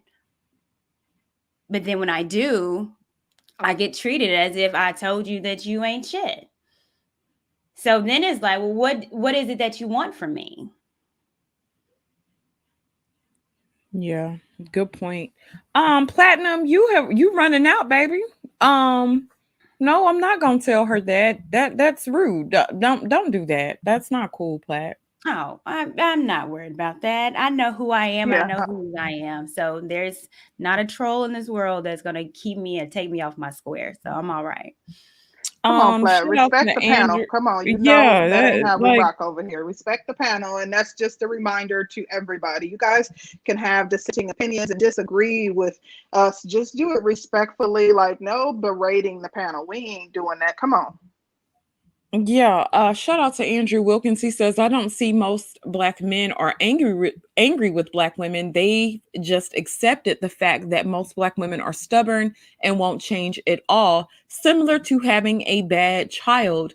As a parent, you accept they chose their own path. Thank you so much, Andrew. It's an interesting thing that you compared us to children. Okay. Shout out to 205 Will. He said, yo, who hacked Platinum Elite's account? We don't know, man. We don't know.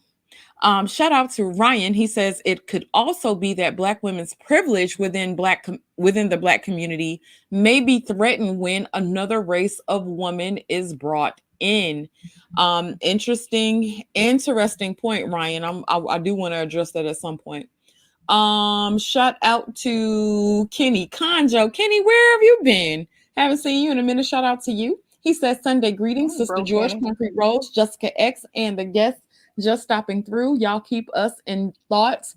The East Coast area is dealing with hurricane weather conditions. So peace chat. Shout out to everybody on the East Coast. Hopefully you guys are definitely safe.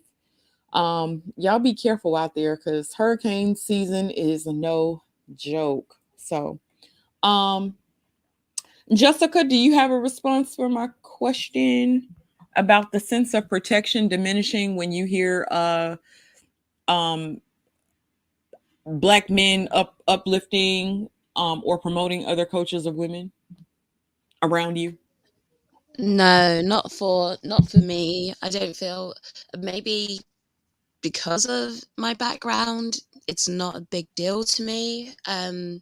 But I just see it as if you're competitive, you have nothing to worry about. If you feel like you're bringing something good to the table, what is there to worry about? Okay. Yeah. Good And point. I don't understand the competitive, but for me, it's the respect factor. Like, I would hate, and a Black man should feel kind of a way if I'm bigging up a white man saying, yeah, Black man, y'all. And they do. White man doing it. I don't know what's wrong with y'all. Y'all better get up on it. I would hope Black men feel a certain kind of way. Like, darn, sis, like, we can have conversations, but we don't have to elevate other cultures and downgrade ours. What I mean when I say competitive is that if you're actually, on your A game, you're competitive in the market, and that you don't need to worry. Okay, even if they talk about white women, Asian women, you're still doing your thing, so they don't matter. If you know that you're bringing your best, they don't matter. They shouldn't be a threat or change anything, really. Yeah, I think we're saying something different because I'm not saying it as a threat. I'm saying as far as disrespecting my No. culture for I another. wasn't responding to what you were saying. I was Okay. responding to Sister George's question, Okay. not your response. Let me read the super chat really quickly. I do think you guys are responding to different aspects of the question, but Yeah. Andrew, thank you so Yeah. much for the super chat. He says, at the base level to start, Black men overly protect Black women. More Black men die or go to jail over defending Black women. Some of my childhood friends were victims of this. Even my friends that were the good guys fell victim. Interesting. Thank you, Andrew. Appreciate your support. What's the next one? Roger Report. Thank you, brother. He says the problem sisters have is that they're more attracted to dysfunction than even a man's looks or money. And accountability levels are considered by men like single mothers marrying their baby daddy versus marrying another man versus not being married at all. Thank you, thank you, thank you, Roger. Appreciate your support. As it relates to the question, I would have to say that yes, I feel some type of way. I feel some type of way. I think that it's disrespectful. It's insulting. It is tantamount to inviting a stranger into your house while you are chastising a family member. I am a conscious Black woman, so Black people are my family.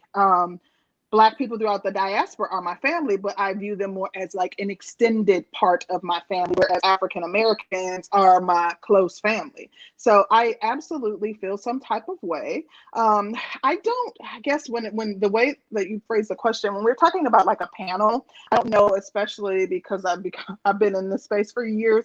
I don't expect direct protection from the men in this space, but I do feel offended when the men in the space are engaging in conversation about what Black women need to do to improve, and the conversation is with someone that the conversation is not applicable to. I think that just like the men in this space, I've seen them get pretty upset. White men have been invited into this space to talk about what Black men need to improve. In the same vein, I feel as though when you have someone that's not a Black woman on the engaged in the conversation, that it's not necessarily fruitful. In addition to that, I also think that oftentimes people on the outside looking in, but women on the outside looking in seem to struggle with identifying with where Black women are coming from, as if they, they can't relate to our experiences. They seem to think that, everything, they oftentimes seem to take everything that the Black men are saying as factual without considering what the other side could have experienced. So I do feel some type of way at the end of the day. Not enough to make us think about it, but it's not my preferred method of engaging in dialogue to help improve the current state of our community. I do agree with you on that point where, just like you have the women bringing in white men who have no ties to the Black community, I don't think it should happen the other way around. Right. So you're bringing in these people from, other races. They have absolutely no ties whatsoever to the Black community. They have no Black heritage. They're not married to a Black person. They don't have children that have Black in them. Why are they almost there? So that part I do agree with you on. I don't feel like you should be bringing in other people just to critique, just for the sake of it. What's your investment? So that I agree with. That's a good point. Yeah. A great way to say it. What is your investment is a good point. But I also think like people from other cultures, for example, like I think that like our experiences are completely different, Jessica. Like I don't think like as African American people, we have shared experiences. Like growing up, I was raised in the Midwest. I could have a conversation with someone who was raised on the West Coast, and we had experience the exact same things growing up. So there's just a different dynamic, like when you don't understand the experiences of both sides, and or you're not empathetic to both sides, and at least making an attempt to be impartial, at least from the start of the conversation. And then once the conversation is had, concluding whatever it is that you conclude and say, hey, you're wrong on that, you need to improve. And that being able to be impartial, to hear both sides. Okay. Mm-hmm. Shout out to Soul Provider Speaks. He says, what exactly is the culture when it comes to family?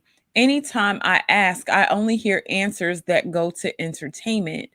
If you are talking about, okay, so everybody going to church on Sunday, being able to sit down at a dinner table, and you're eating and you're talking about different things. Things that happen in the Black community might be, a lot of things may be the same as it comes to culture, period, but there are going to be certain things that's limited to the Black experience, in my opinion, and that is entertainment. But entertainment does surround a lot of our culture, or a lot of our culture is surrounded by entertainment. So I feel like when you're talking about family and you're doing family reunions, or your big mama living with you, and you know how big mama yell and she likes to cook greens every Sunday and this, that, and the third is our food. But I feel like it's a lot of things that are similar to everybody else's culture. So modern culture is heavily influenced by entertainment. So we're not going to be able to have a conversation about culture and have it be a well-rounded conversation without something relating to entertainment being brought up. That's just the way it is. And modern culture is just influenced by everything relating to entertainment. So that's probably why whenever you ask the question, somehow, some way, entertainment is brought into the conversation. okay. Shout out to Snuggle668. She says the purpose for bringing in people in other cultures, it's to manipulate a change of some sort of situation or mentality. It's strategic. Pay attention. Snuggles, I said Yeah. we discussed this at the very beginning of the show, that it is to get the best things for them. Black men do want to get the best options that they can, and so if they do bring in other women, I do think it's for the purposes of being able to get the best out of Black women, for themselves. So I don't disagree with you there, ladies. What are your thoughts on I that? want to say really quickly, I don't think that like foreign Black women don't have a place in the conversation. My point is just that, foreign Black women, for example, if we're talking about a conversation that's limited to African Americans, I think that foreign Black women could be involved in the conversation, but it's important to be impartial, at least initially, to hear both sides of the conversation before making your assessment, is my point.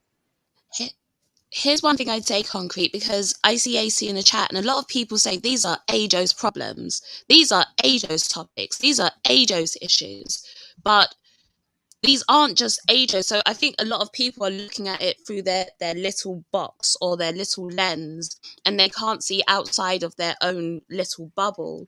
These aren't AJO's problems. These are societal problems, and you see it replicated in other communities. And so if it's going on for somebody that's foreign, like myself, yeah, I'm going to speak on those issues because I can relate to it. So people need to, when they're saying that these are AJOS problems, no, they're not just AJOS problems. These are societal modern problems. And I think that's something that people need to acknowledge. Certain things I stay out of. So if it is something that's unique to, Black American culture, I'll stay out of that. So something like slavery, I'm not really going to get into it. American politics, I'm all the way out of it, all the way, because that's unique to you.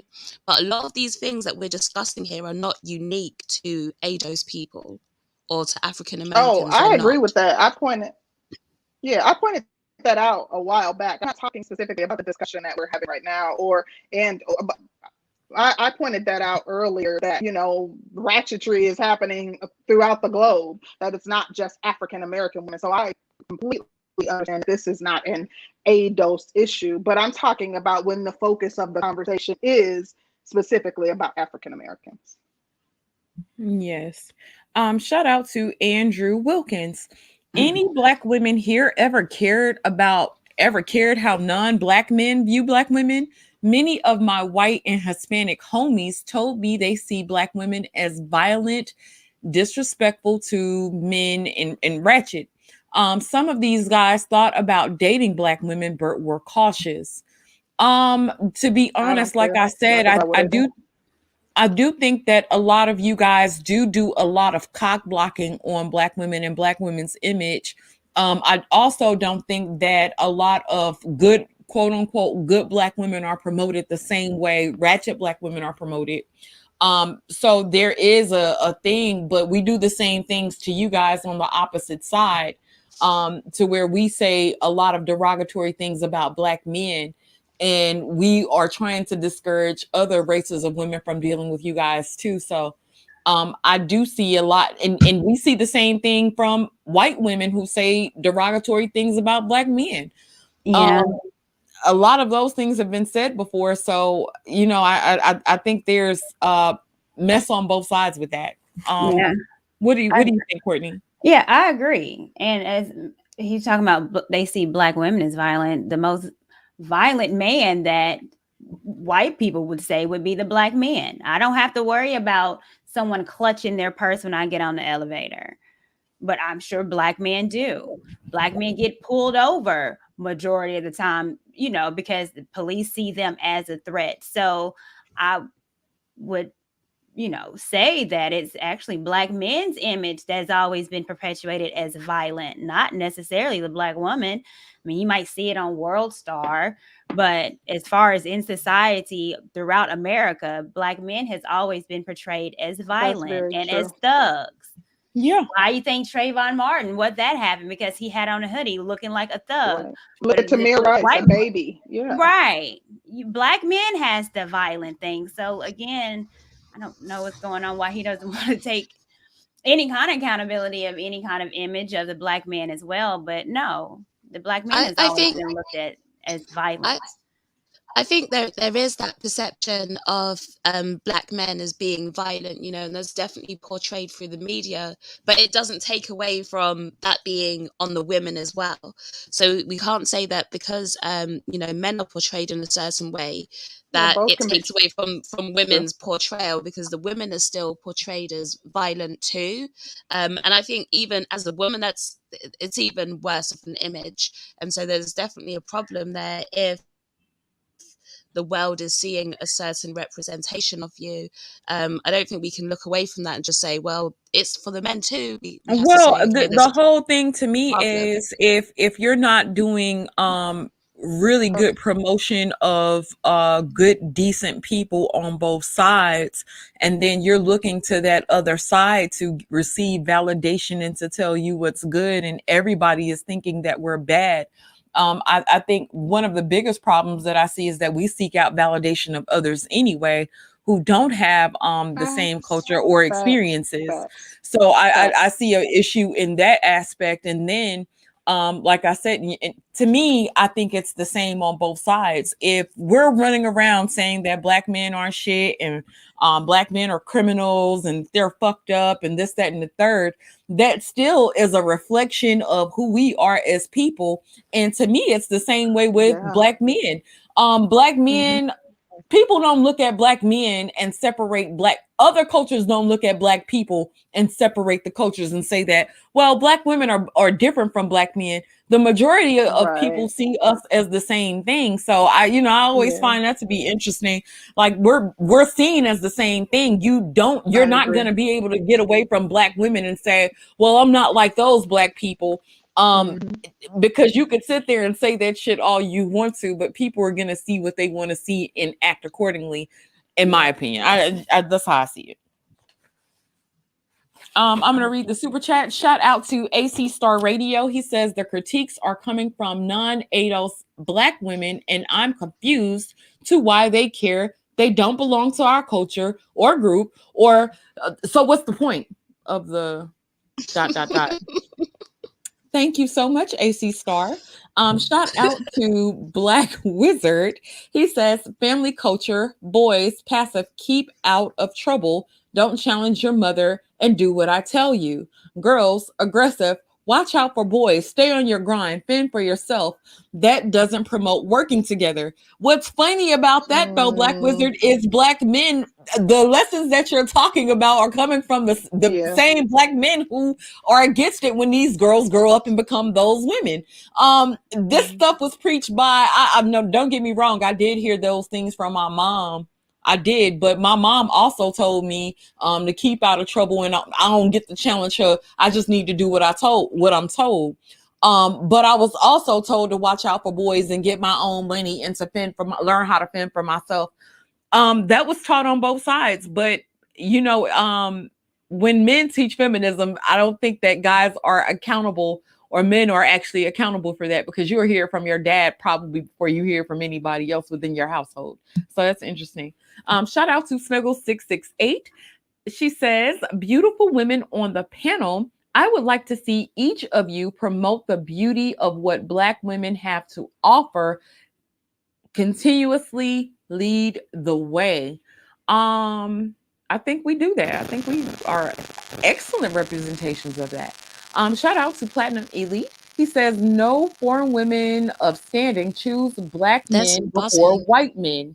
That's Black fine. men can only get poor foreign women. I used to live there. Black men get trash women. Oh gosh. Jessica, what Baby, was you saying? Platinum. Yes. I don't know if it was just me that heard Jess, were this you really saying bad something responding buzz. to Platinum's comments? No, You I can't had hear the her, buzz, but it's Concrete? gone. It's gone. This, Okay. yeah, I can. Okay. Concrete, what is your next question, honey? Because Platinum is woo Okay. child. So I did just want to piggyback off the last question. I don't care how I'm viewed by others. I care about how Black men view me. Black men are kings to me. They are so regal, absolutely beautiful, stunning, like everything, everything positive characteristic that you can think of, I would attribute it to Black men. So those are the only opinions that I care about. I think that you highlighted a really good point when you talked about us seeking validation from others. Like, I'm not seeking validation from men outside of my race. I would never, ever consider dating a man outside of my race, and I just don't give a shit about what they think about Black women. Black men, on the other hand, I do care about what Black men think about Black women. That is a primary reason why I do this show, because I want us to be able to have the conversations. I want us to be able to shift the narrative. I want Black women to be able to hear Black men out and to be able to empathize with them and give credence to their complaints and their concerns about the Black community. But just moving on, my next question for the panel is, I want to know from the ladies, do you believe that there is any validity to the complaints of Black women, of African American women? We often hear, especially because we're in a male dominated space, and there's absolutely nothing wrong with that. I know if you go outside of here to a Black woman dominated space, you would hear something differently. But within this space, we often hear how, Black women are the cause of everything wrong with the world. But as it relates to the complaints that Black women have regarding Black men, on the flip side, do you ladies believe that there is any validity to the complaints that Black women have? And if you could expound upon your answer, starting with Courtney. Yes. I mean, I would never take anyone's gripe and say, well, that's not important, or I don't believe it. So yes, Black women have gripes, of course, in this sector, and rightfully so. Like I said, it's important that we hold each other accountable, as far as with women holding women accountable. And I think men need to hold men accountable, but none of us is perfect. We all have our issues. We all have contribute to the downfall of our culture in one way or another. So I've had some gripes about Black men that I've seen, and, I don't necessarily put it on a platform, because I think they've had it long enough for 30, 40 years where everything bad about the Black man has been exposed. So, I try to turn that narrative, but we're not there yet, point blank, period. And there's a lot of stuff that I think, Black men can do better. There's a lot of things that Black women can do better. So, I mean, to each his own, but I don't choose to throw it out there, like I said, with Black men, because, I mean, we've always done that. And it's really gotten us nowhere but separated. So, I'm really trying to focus on resolution. And I find it interesting too, because when I say or speak about resolution, men is like, well, y'all just wanted to do it. Y'all need to wait another 30, 40 years, how you've treated us. And I'm like, well, how does that work? You want to be angry with us for 30, 40 years? How does that make us better? It's continuous on us being where we are, and we're not anywhere close. We're at the bottom of the totem pole. Wealth-wise, we're the brokest over here in the States. Families broken up, children not having parents in the household. I don't want to go through another 30, 40 years of that. Exactly. I don't. And we can't afford it at all. So, yeah. Thank you, Courtney. Did you want to read the super chat before Jess goes? Sure. Shout out to L. Nixon. He says, we are not focusing on knowledge of self. You have the power to affect your immediate surroundings. Law of attraction. You be the change you want the world to see and represent Black people well. L. Nixon, I absolutely positively agree. Thank you so much for that. And shout out to Platinum again. He says, no disrespect. Take care. Thank you so much, Platinum, for coming through. Appreciate the support. Yeah. Jessica, what are your thoughts on Concrete's question? If you could just give me the question again, I'm sorry. Is there any validity to Black women's complaints about Black men? Okay. I say that there is a certain sect of Black men who aren't doing what they need to do. We reference him as Pookie. So we know that Pookie is out there. We know that he exists. I don't think we acknowledge the influence that we can have on each other's behavior. I think if women were to stop picking Pookies would disappear. Men can continue to be Pookies because women are still choosing them. So they're still getting what they want out of society without having to put in that work. So they're always going to exist. It's almost like the cheat code. I'm not going to be about anything. I'm not going to do anything, but I'm still getting something. So that subset is always going to exist as long as we allow it to exist. So yes, you do have those men out there, but I do still think that we have a role to play in that. We have a part to play in their creation, and we have to acknowledge that. So yeah, I'd say they exist, but we also play into that as women. And so we need to be cautious of one, how we're raising sons, and two, the behavior that we're choosing to endorse in guys. And I feel like a lot of the times women get caught up in Pookie because here's the thing, he doesn't want to see anything change. He wants society to stay just as it is, because if society is the way it is now, he has to do less but still get something out of society. So he wants everything to stay the same. He doesn't want anything to improve. He doesn't want women to pick better, because if women pick better, he gets pushed out of the market. So Pookie is going to go out of his way to make sure that women still keep choosing guys like him. And I think women need to be cautious of that and acknowledge what's going on there, that he's acting in his own self-interest as opposed to what's actually best for society, which is women picking productive men. But yeah, Pookie exists. We can't deny that he's there. I would say that I pretty much agree with Jessica and Courtney. I don't think that it's all invalid. I do think there's some validity to those statements, but we are making the conscious choice to choose certain types. And we haven't waved from that. if a guy is a certain way and he carries himself a certain way, a lot of us, we still go.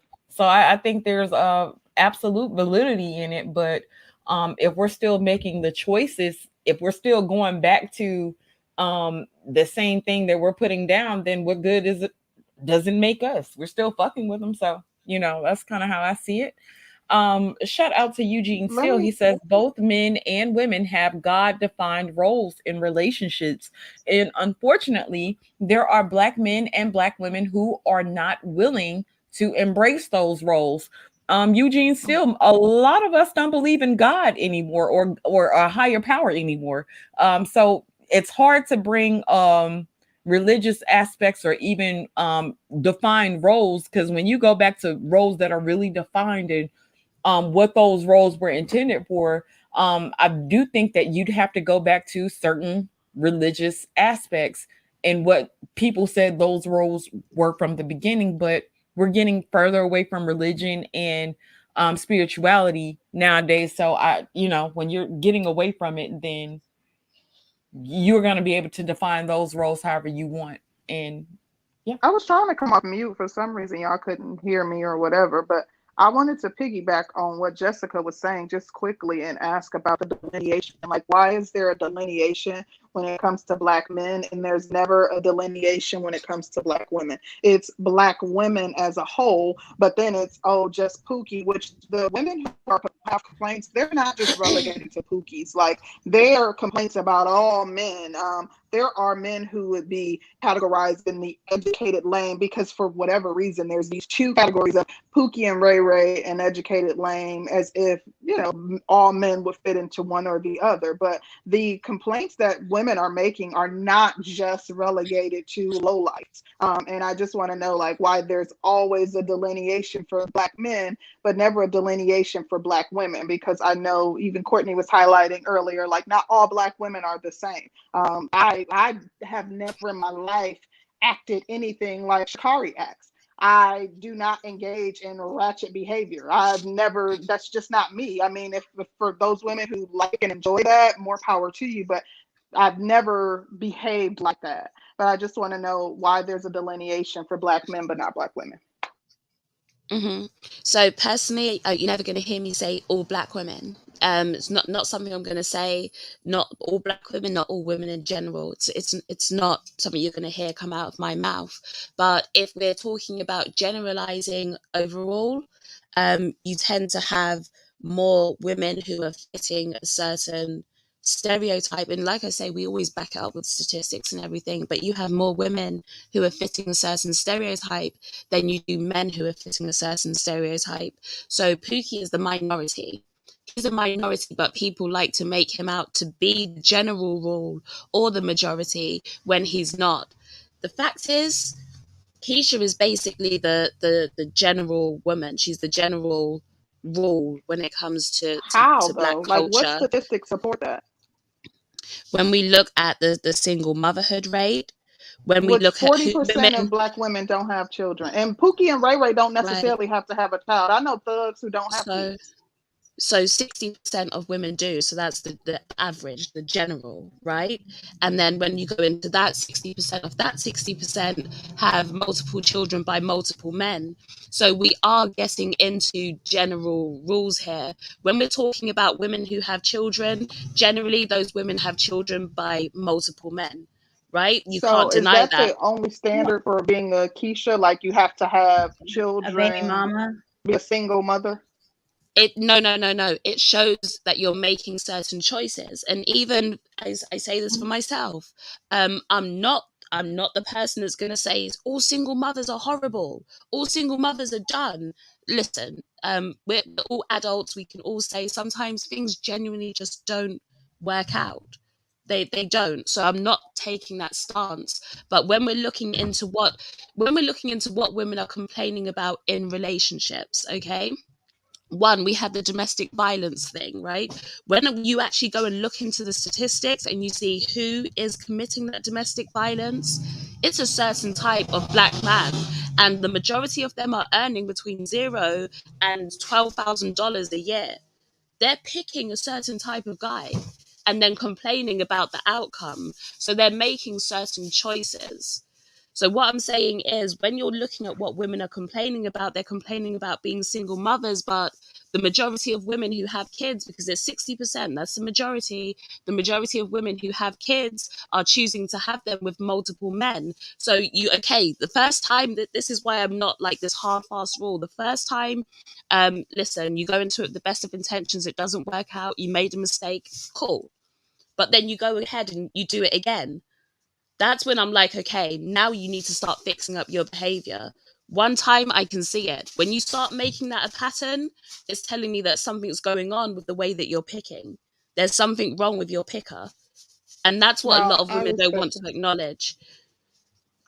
I respect that. I guess for me, when I think of a Keisha, like being a single mother alone is not what I would classify as a Keisha. I know women who don't have children and who are ratchet. I know women who have children who are ratchet. And what I mean is like engaging in ratchet behaviors. That's why I was saying, wanted to know the statistics. I'm like, how can you quantify like who's engaging in ratchet behaviors and what percentage of Black women are engaging in ratchet behaviors and what percentage aren't? So I guess that's why I asked for the supporting statistic Yeah. regarding that.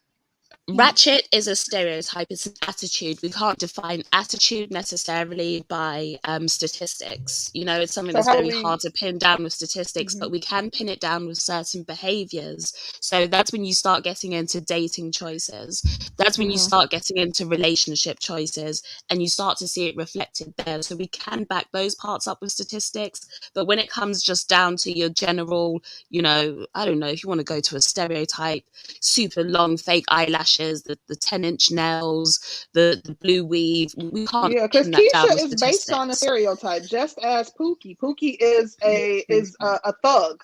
I mean, how do you quantify that other than a criminal record? Like, I just think that it's hard to make an assertion that majority of Black women fit into a Keisha stereotype, but Pookie and Ray Ray is the minority of Black men. I think it's hard to assert that and have supporting data because there are so many nuanced things that you can say, oh well, this classifies someone as a Keisha, or this classifies someone as a Pookie and Ray Ray. I think that that's just a common argument that I see in this space, because all of the men want to say, oh, that's not us, that's those guys over there. Whereas when it comes to inappropriate behavior that Black women are engaging in, it's always generally looked upon as, oh, all Black women behave like this, or the majority of Black women behave like this.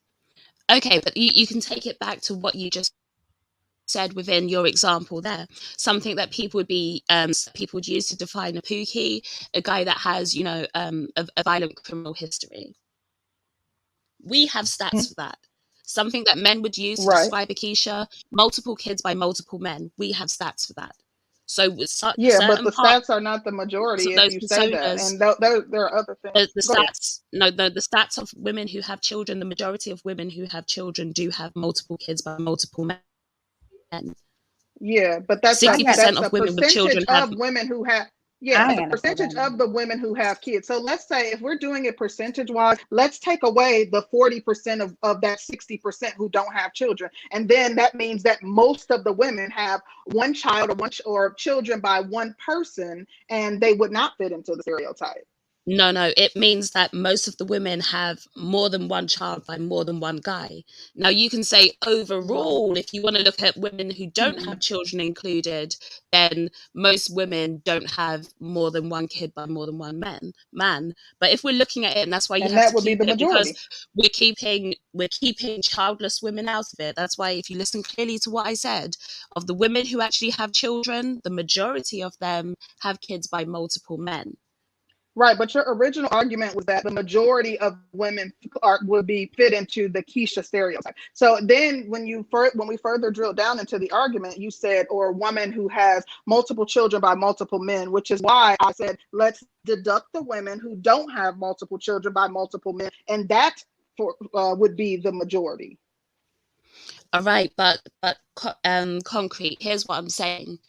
Part of the Keisha stereotype is that woman has kids, right? So when we're looking into the woman that has kids, like I said, the majority of them have multiple kids by multiple men. That's part of the Keisha stereotype. It's the kid factor. So we're taking the women out of it that don't have kids. If you're looking at it on criminal record, we just have to go overall, because that's something that applies to everybody. The kids part is specific.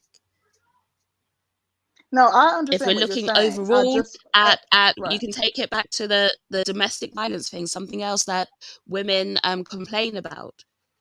You can only judge that of women who have been in relationships, right, or had some sort of close interaction with men. So it's gonna cut out a certain subsect of society just from the way it is. No, I understand what you're saying. I guess I disagree on the point of it being the majority. And that's just like, even still with your explanation, I still disagree on it being the majority, just for the reasons that I just stated. But I don't want, you've expressed your reasoning behind why your answer or response to my question about the delineation. So I know we got some super chats to read, and Danny had another question that she wanted to chime in on too. But thank you for the clarity. Okay, shout out to Karan Williams. He says, I disagree. It's not us Pookies. We're making the babies, and the only reason niggas still exist, it's Henry. Give a nigga $1 million and they'll get a Benz and a white girl. That's always been our issue. Not $1 million and a white girl, child. Shout out to Andrew Wilkins again. He says the problem is when Black women complain, they're never completely honest about the complaint. Everything that's wrong with Black women, they say it's more prevalent with Black men. Even the issue of Black women respecting non-Blacks more than Blacks. Ooh, Andrew came with the smoke for y'all, honey. Because he ain't talking to me. I know I've missed some people's stuff. Do not get me. Shout out to AC Star Radio. She is mocking us in our face and we love it. Shaking my mother in head. Jessica, he talking to you, child. Girl, what you done did to AC, because AC is not here for your shit. Shout out to Tim Howard. He says, question to all of the ladies on the panel. Do you believe that the relationship between Black men and Black women would ever be cured? If so, what would be the cure, and what do you think it will, when it will happen? I think that when our culture end up being intact, like, I feel like women have too much freedom. And I know I'm a woman and I'm saying this, and I like freedom as like myself, but when you have a culture of women that are free and we're able to make a lot of our own decisions and we don't have to be dependent upon anybody, I do think that separates a lot of us, because we don't have to put up with each other's shit at this point. So when we have to go back to being more dependent on each other, I think that's when the culture will end up back intact. But as long as we're allowed to be independent and do whatever we want, have babies by whoever we want, travel anywhere we want, and still be able to get penis, I don't see it stopping anytime soon. That's my opinion, not the ladies on the panel, but that's it. Ladies, shout out to Andrew Wilkins. He says, just all Black women are stubborn and deny reality. I've never been wrong about women ever. Black women can't break from their reputation. Oh, wow. LOL. Seriously. Andrew.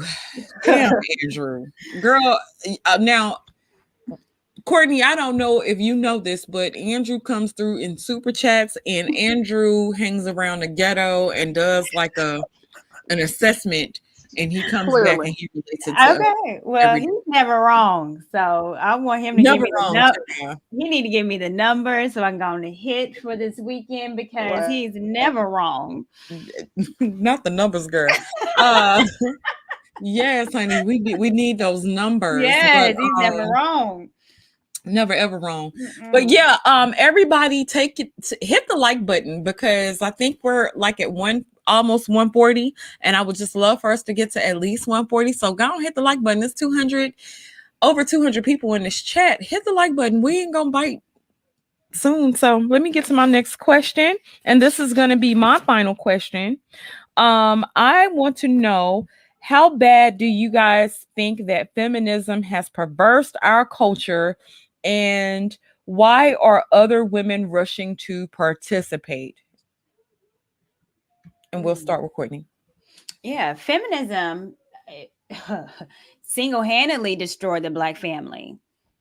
Once we got, like I said, assimilated back in the 60s, we let white women get into our ear and decided to get us out the household to work and look at our man as equal to us.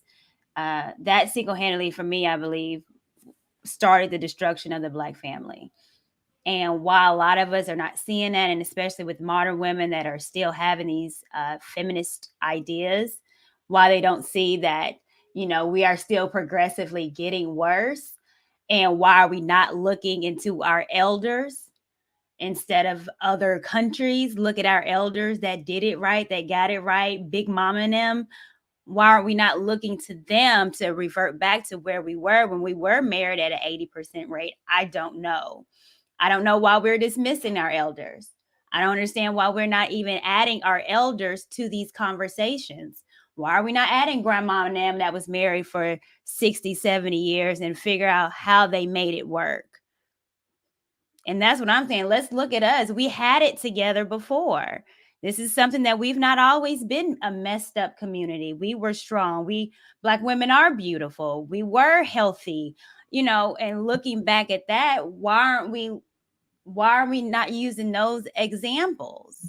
Well, I just want to say this, Courtney. And what I've noticed about our culture of women nowadays is that nobody wants to be like Big Mama. People, me and Concrete had a conversation about women actually getting on this internet and down in Big Mama like Big Mama wasn't ish. They've talked about that Big Mama suffered abuse and she suffered getting cheated on, and Yep. she wasn't worth anything, but Big Mama was actually a part of the structure of our family that really kept the family together. Absolutely. And she made it through some stuff. So that's a really, really good question, or good point that you brought up, Courtney. Yeah, and Big Mama Rev, not saying that we need to be big like Big Mama, but it's just, the essence of she made sure that the family was always together. And regardless of her husband, they had some issues like every relationship does, but she catered to that man, and that man took care of home and took care of his kids. Yeah, great point. Great point. Jessica, what's your response? Yeah, I agree with Courtney there. You can see the impact that feminism had on the Black community, and just feminism's had on the modern world. Its influence is undeniable, and we sort of, what's happened here is it's echoed what happened over in America. You had the Black feminist movement that popped off in the 70s, and previous to that, as Courtney said before, 80% of Black women in America were married. It's harder to get the statistics for here, but over there, 80% were married. And now we have basically a situation where nearly 80% are unmarried. And I think I said it before, but what the Black feminism movement did is it painted being a feminine woman, and it painted being a woman that, how could I put it, like a traditional wife, as being a Eurocentric standard.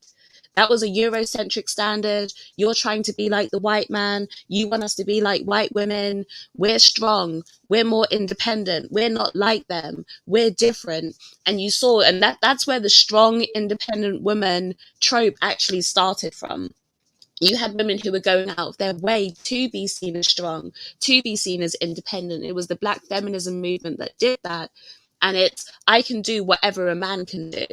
And so with that, you almost saw women push men out, because they're saying, if I can do everything that you can do, I don't need you. I don't need you to survive. And then you couple that with welfare, and it's like, okay, I don't need a guy to survive. welfare will support me. I'm out here doing my own thing, so you don't need guys like that anymore. And that's where we saw it kick off. So it definitely is the feminist movement, and then the feminist movement actually facilitates it and keeps it going as it is today. Like I said, with the welfare, the affirmative action, all of those things, feminism backs up women's bad behavior today. Good point, Jess. Concrete, do you want to answer? Yeah, can you repeat the question for me? I'm sorry. Okay, I asked, how bad has feminism perversed our culture, and why do you think other women are rushing to participate? I think that there, just like the ladies have said, feminism has had a great impact on our culture. I think that it is one of the primary reasons for the breakdown of the Black family. I think that it has made Black women undesirable to Black men in many ways. And for whatever reason, Black women are celebrating feminism as opposed to going back to our traditional roots and understanding the importance of the Black family with the Black man leading. So, yeah, it has greatly impacted the Black family and Black people. I think that other women may be rushing to it because many of the other women that we see that are really kind of taking a strong hold to feminism and pushing for feminism in their countries are women who don't have the same rights that we do. So they have maybe I know how this sounds, but they have a legitimate right, so to speak. They have, very few freedoms, and they have a society where there's a lot of misogyny, where there is, very few rights for women. So I think that is a reason why we see a lot of women in some of these other countries rushing towards it. Yeah, that's my 2 cents on it. Okay. Jessica, what about, oh, you already answered. I'm sorry. Okay. Yeah. Shout out to Andrew Wilkins. He says Black men and Black women will never be able to get along and have successful families in mass. Black women would rather leave the lesbianism and worship of the promiscuous life, would have to leave the lesbianism and the worship of the promiscuous life behind. They aren't willing. Well, you do have a point there, but Black men wouldn't want them to. We know y'all love the hoes. Ain't that what y'all say? Okay. Shout out to Lucas. He says, I know you all encounter a number of criticisms, but I enjoy your perspectives. Thanks, Sister George, C. Rose, Concrete, and Jessica. Concrete and Jessica. Okay, I say everybody. Yeah, thank you so much, Lucas. We really appreciate that. Really appreciate that. We Thank like you a for the compliment. support. Concrete. What? Go ahead. I have my final question, and then we'll do closing comments. This will be a pretty quick one, I think. My final question is for you ladies, starting with Courtney. Can Black men create a new Black community with foreign women? How realistic do you think that is? And if you can elaborate on your response. Concrete with the shits. No. Okay, can Black men create a whole Black culture with non-Black women? That's not Black because culture. we've heard them make the assertion that they can create a new community. So that's where it came from. Do you think so? Well, I mean, that'd be the swirlers community. They have a community. So if Black men wanting to be with someone non-Black in a racial dating, hey, to each his own, find where you are loved. That's great. But that's not the Black community. And that's its own community with itself. And I do believe, Jessica, maybe you can tell me if I'm wrong, but the highest divorce rate would be in the swirlers community. So we talk about marriages and relationships not working, it's higher that it doesn't work in the swirlers community. So I don't know if that would be where we would look at to say, yes, this is how we're going to fix the community. Because it's proven that it's not. We just have to find a way for us to get along with each other and for us to literally love each other and try to fix ourselves so we can be better for one another. And so that's where we are right now. But Nah, I ain't going nowhere. I'm with the black man. Thank you, Courtney. Mhm. Appreciate that. Jess, what do you think? Um, so will swirling save the black community? Well, can the black man create a new black community with foreign women? So, they can be foreign black women, foreign white women, just foreign women. I think a certain group can. We see it happening already. We see it happening already. There's already, I think it's what, like 16% of black men are marrying out now, if we look at it. So it's happening already. And I think I don't know if it's going to happen in its entirety, right? That would just be a big assumption. But what it does show women is that if you do want to have that family, if you do want to have that marriage, you want to have that unit, you've got to get your act together. Because from what I see, it always seems to me as though when we have these conversations, black women are black men's preference. They actually are. But when they're trying and feeling like they can't get what they need out of their own community, they're going to go elsewhere. And listen, if that's a like a viable black man, he's going to have plenty of options outside. So yeah, women need to get their act together and stop that happening, because it will become more of just the general rule if things don't change. That will, I don't know if it's going to be its entirety, but a general rule, I can see it being 50% in the future if things don't change. I can see that happening, at least 50%. So yeah. Thank you, Jessica. Appreciate you. Danny, what are your thoughts? Can black men create a black family with other cultures of women?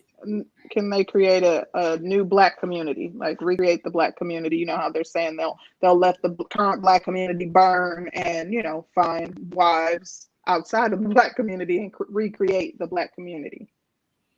Okay. To me, and this is my opinion, and I don't care how ignorant it is, I think it depends on location.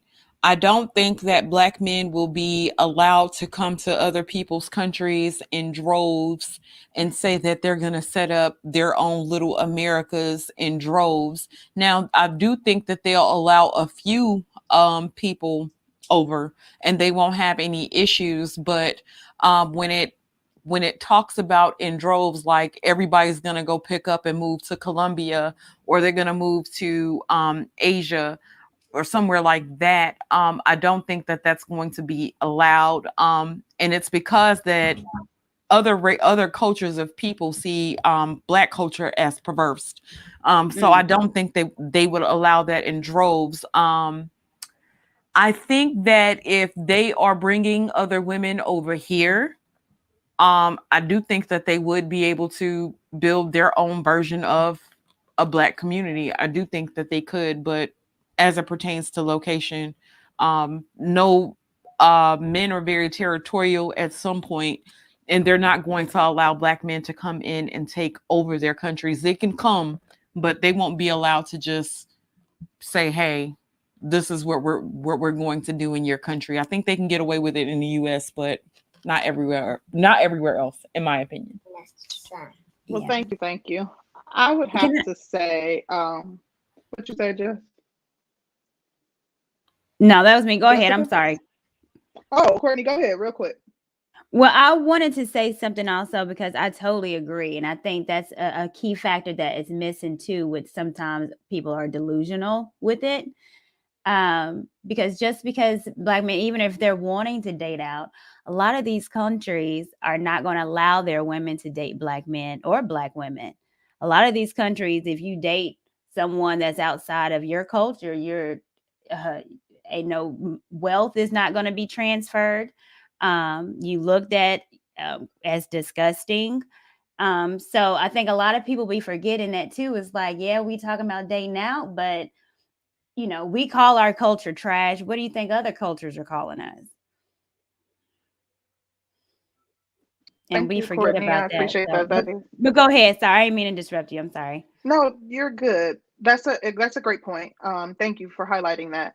I would have to say, and I guess what I was envisioning is, doing away with the current Black community. So I mainly was talking about, here in the States. Yeah, I think that Black men can marry foreign women. I think that, that's not a problem, but I don't think that Black women are replaceable. I don't think that you're going to where are you going to just go and create a community within the United States? More than likely, what would happen is you marrying a foreign woman and probably bringing her back to the Black community more often than not, or going to someone else's community that has already been set up and established, and you're not going to overtake their community. So I don't see that as being a reality. I think that it sounds nice and it's a good threat to make. Can Black men marry foreign women? Absolutely. And start families and bring them here and, have a prosperous life? Absolutely. But to burn the current Black community and create your own community with other women, I think that sounds very idyllic, but I don't see that happening. That's just me. And that's all I got. Andrew, thank you for the super chat. He says, Jessica's right. Black women are our preferred. The ones without Ringling Brothers makeup and the he, she wigs on. I agree. I think Black men say that. And I think the stats are like 26% of Black men marry out and like 12% of Black women. But majority of Black men marry within their own race. So yeah, good point. Okay. Well, we are going to start the process of wrapping up. I do want to give a very, very, very special shout out to Jessica X and the lovely Courtney Michelle. We really, really thank you, ladies, for coming through. I think this was an excellent discussion. Like, I'm so pleased with the discussion. So shout out to you, ladies, for gracing us with y'all's presence. We greatly appreciate you guys. It was a really good discussion. Thank you for the invite. I appreciate it. Thank you so much. Yeah, we can't thank you guys enough. This was such a... Go ahead, Jeff. No, I was going to say thank you for having me. It's always a pleasure to be here. Mm-hmm. This was a dope discussion, and thank you both. Jessica, thank you so much for coming and taking the heat that I was pushing back against some of your comments. Definitely appreciate you as always. And Courtney, it was so wonderful to have you on as a special guest, and to this was something, just a very enjoyable discussion, and I cannot rave enough about how thankful I am that we did this panel. But we are definitely grateful to both of y'all for coming on and spending your Sunday with us. Yeah, thank you. It's enjoyable. We do it again. Yes, absolutely. Well, do you ladies have any more thoughts about anything that we may have missed that you might want to touch on? I did have a question before we go. And this is with the whole Pookie and Ray Ray kind of discussion. Is, it's them being a little hood and ratchet. In the midst of right now, where we've been talking about for the few days with Fresh and Fit, I wouldn't consider them as Pookie and Ray Rays. However, I do consider their behavior and how they treat women something that's discussed in our community as well. What would you describe them and their attitudes and how they treat women? Oh, can I go first? Okay. Because you wouldn't say a Pookie and Ray Ray. So this is another type of man, that we need to be looking out for and to shun their behaviors, where, you have Pookie and Ray Rays, you have the Keishas that we're talking about. What type of man is this? This is what you would call the beta male revolution. This is what you guys are seeing right now. Shout out to Alan Roger Curry. If you guys have not read the Beta Male Revolution, it is something to behold, and it talks about all of this stuff. You're seeing the guy that was picked on, that everybody overlooked, that nobody cared about, that everybody was saying F you to, finally getting some power. They were the nerds in school. They figured out this is the type of men that women go for. This is the type of men that women fuck on a first date. This is the type of man that women have said that they don't want, but this is the one who they generally follow behind.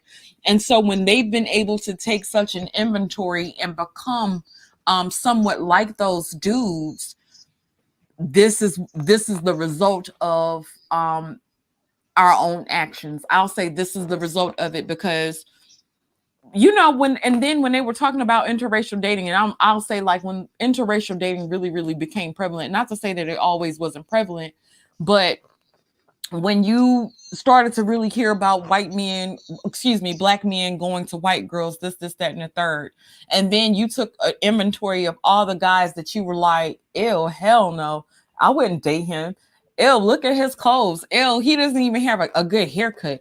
Ew, why is he talking to me? Look at his nerd ass. Look at his lame ass. That lame ass nigga can't tell me shit. Whatever, all he could do is let me copy the answers to his fucking homework, and I can get the answers off his homework, but I don't want them. They came back with a vengeance, and you get guys like Fresh and Fit. No, they're not pookies, but they started to take on a certain attitude that we've seen uplifted. The crazy part about it is the whole cycle of the Pookie and Ray Ray is actually playing out right now, because you still have women as disrespectful as they've been, the charges that we've heard, the allegations, the proof that we've seen. Now you still have a group of women or groups of women that are still willing to come over and pay attention to them and show them some type of attention, maybe even fuck to be on their show. Because while while they say it's, women who declined it, I'm almost certain that there are women who've taken them up on their offer, and this is the result of it. So that's where I'm at with it. No, they're not pookies, but they're just as disrespectful. And this goes to show that men with money, or men who are considered high value, they may not be shit, but they still aren't lacking in getting women. So that's where I'm at with it. All right. I agree. Well, I would have to say I certainly would not classify them, and I've only caught a few of their shows, as Pookies and Ray Rays.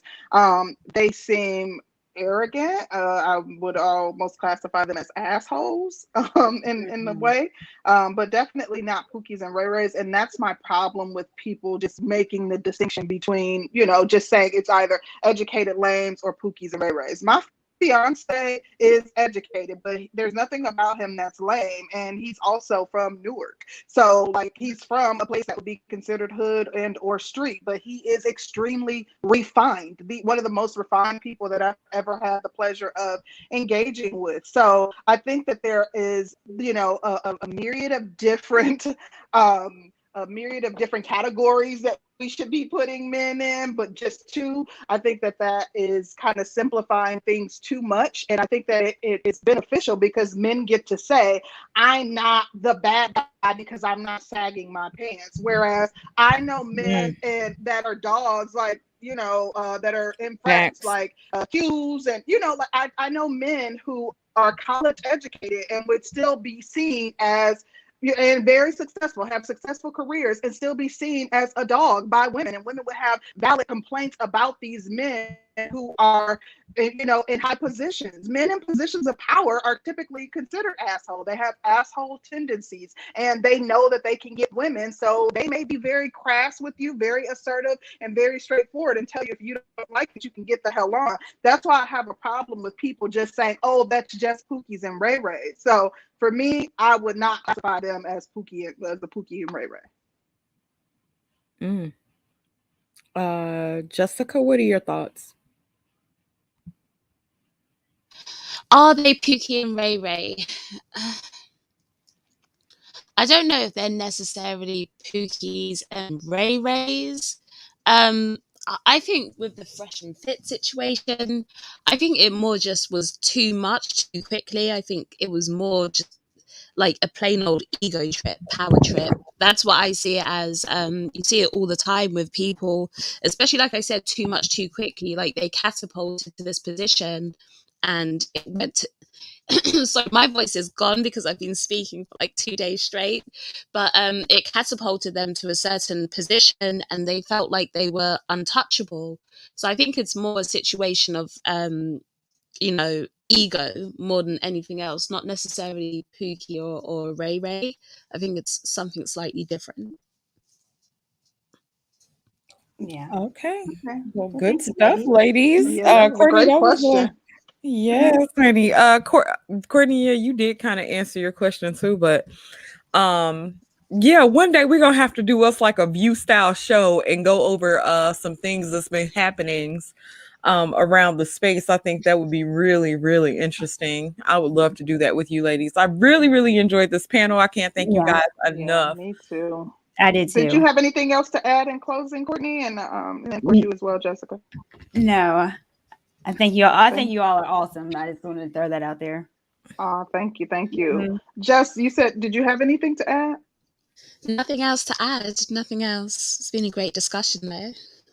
I agree. Thank you, ladies, once again for being our guests. We look forward to doing this again in the future and or invites to join either of you on your shows and engage in some dialogue and some discussion as well. Yes. Absolutely.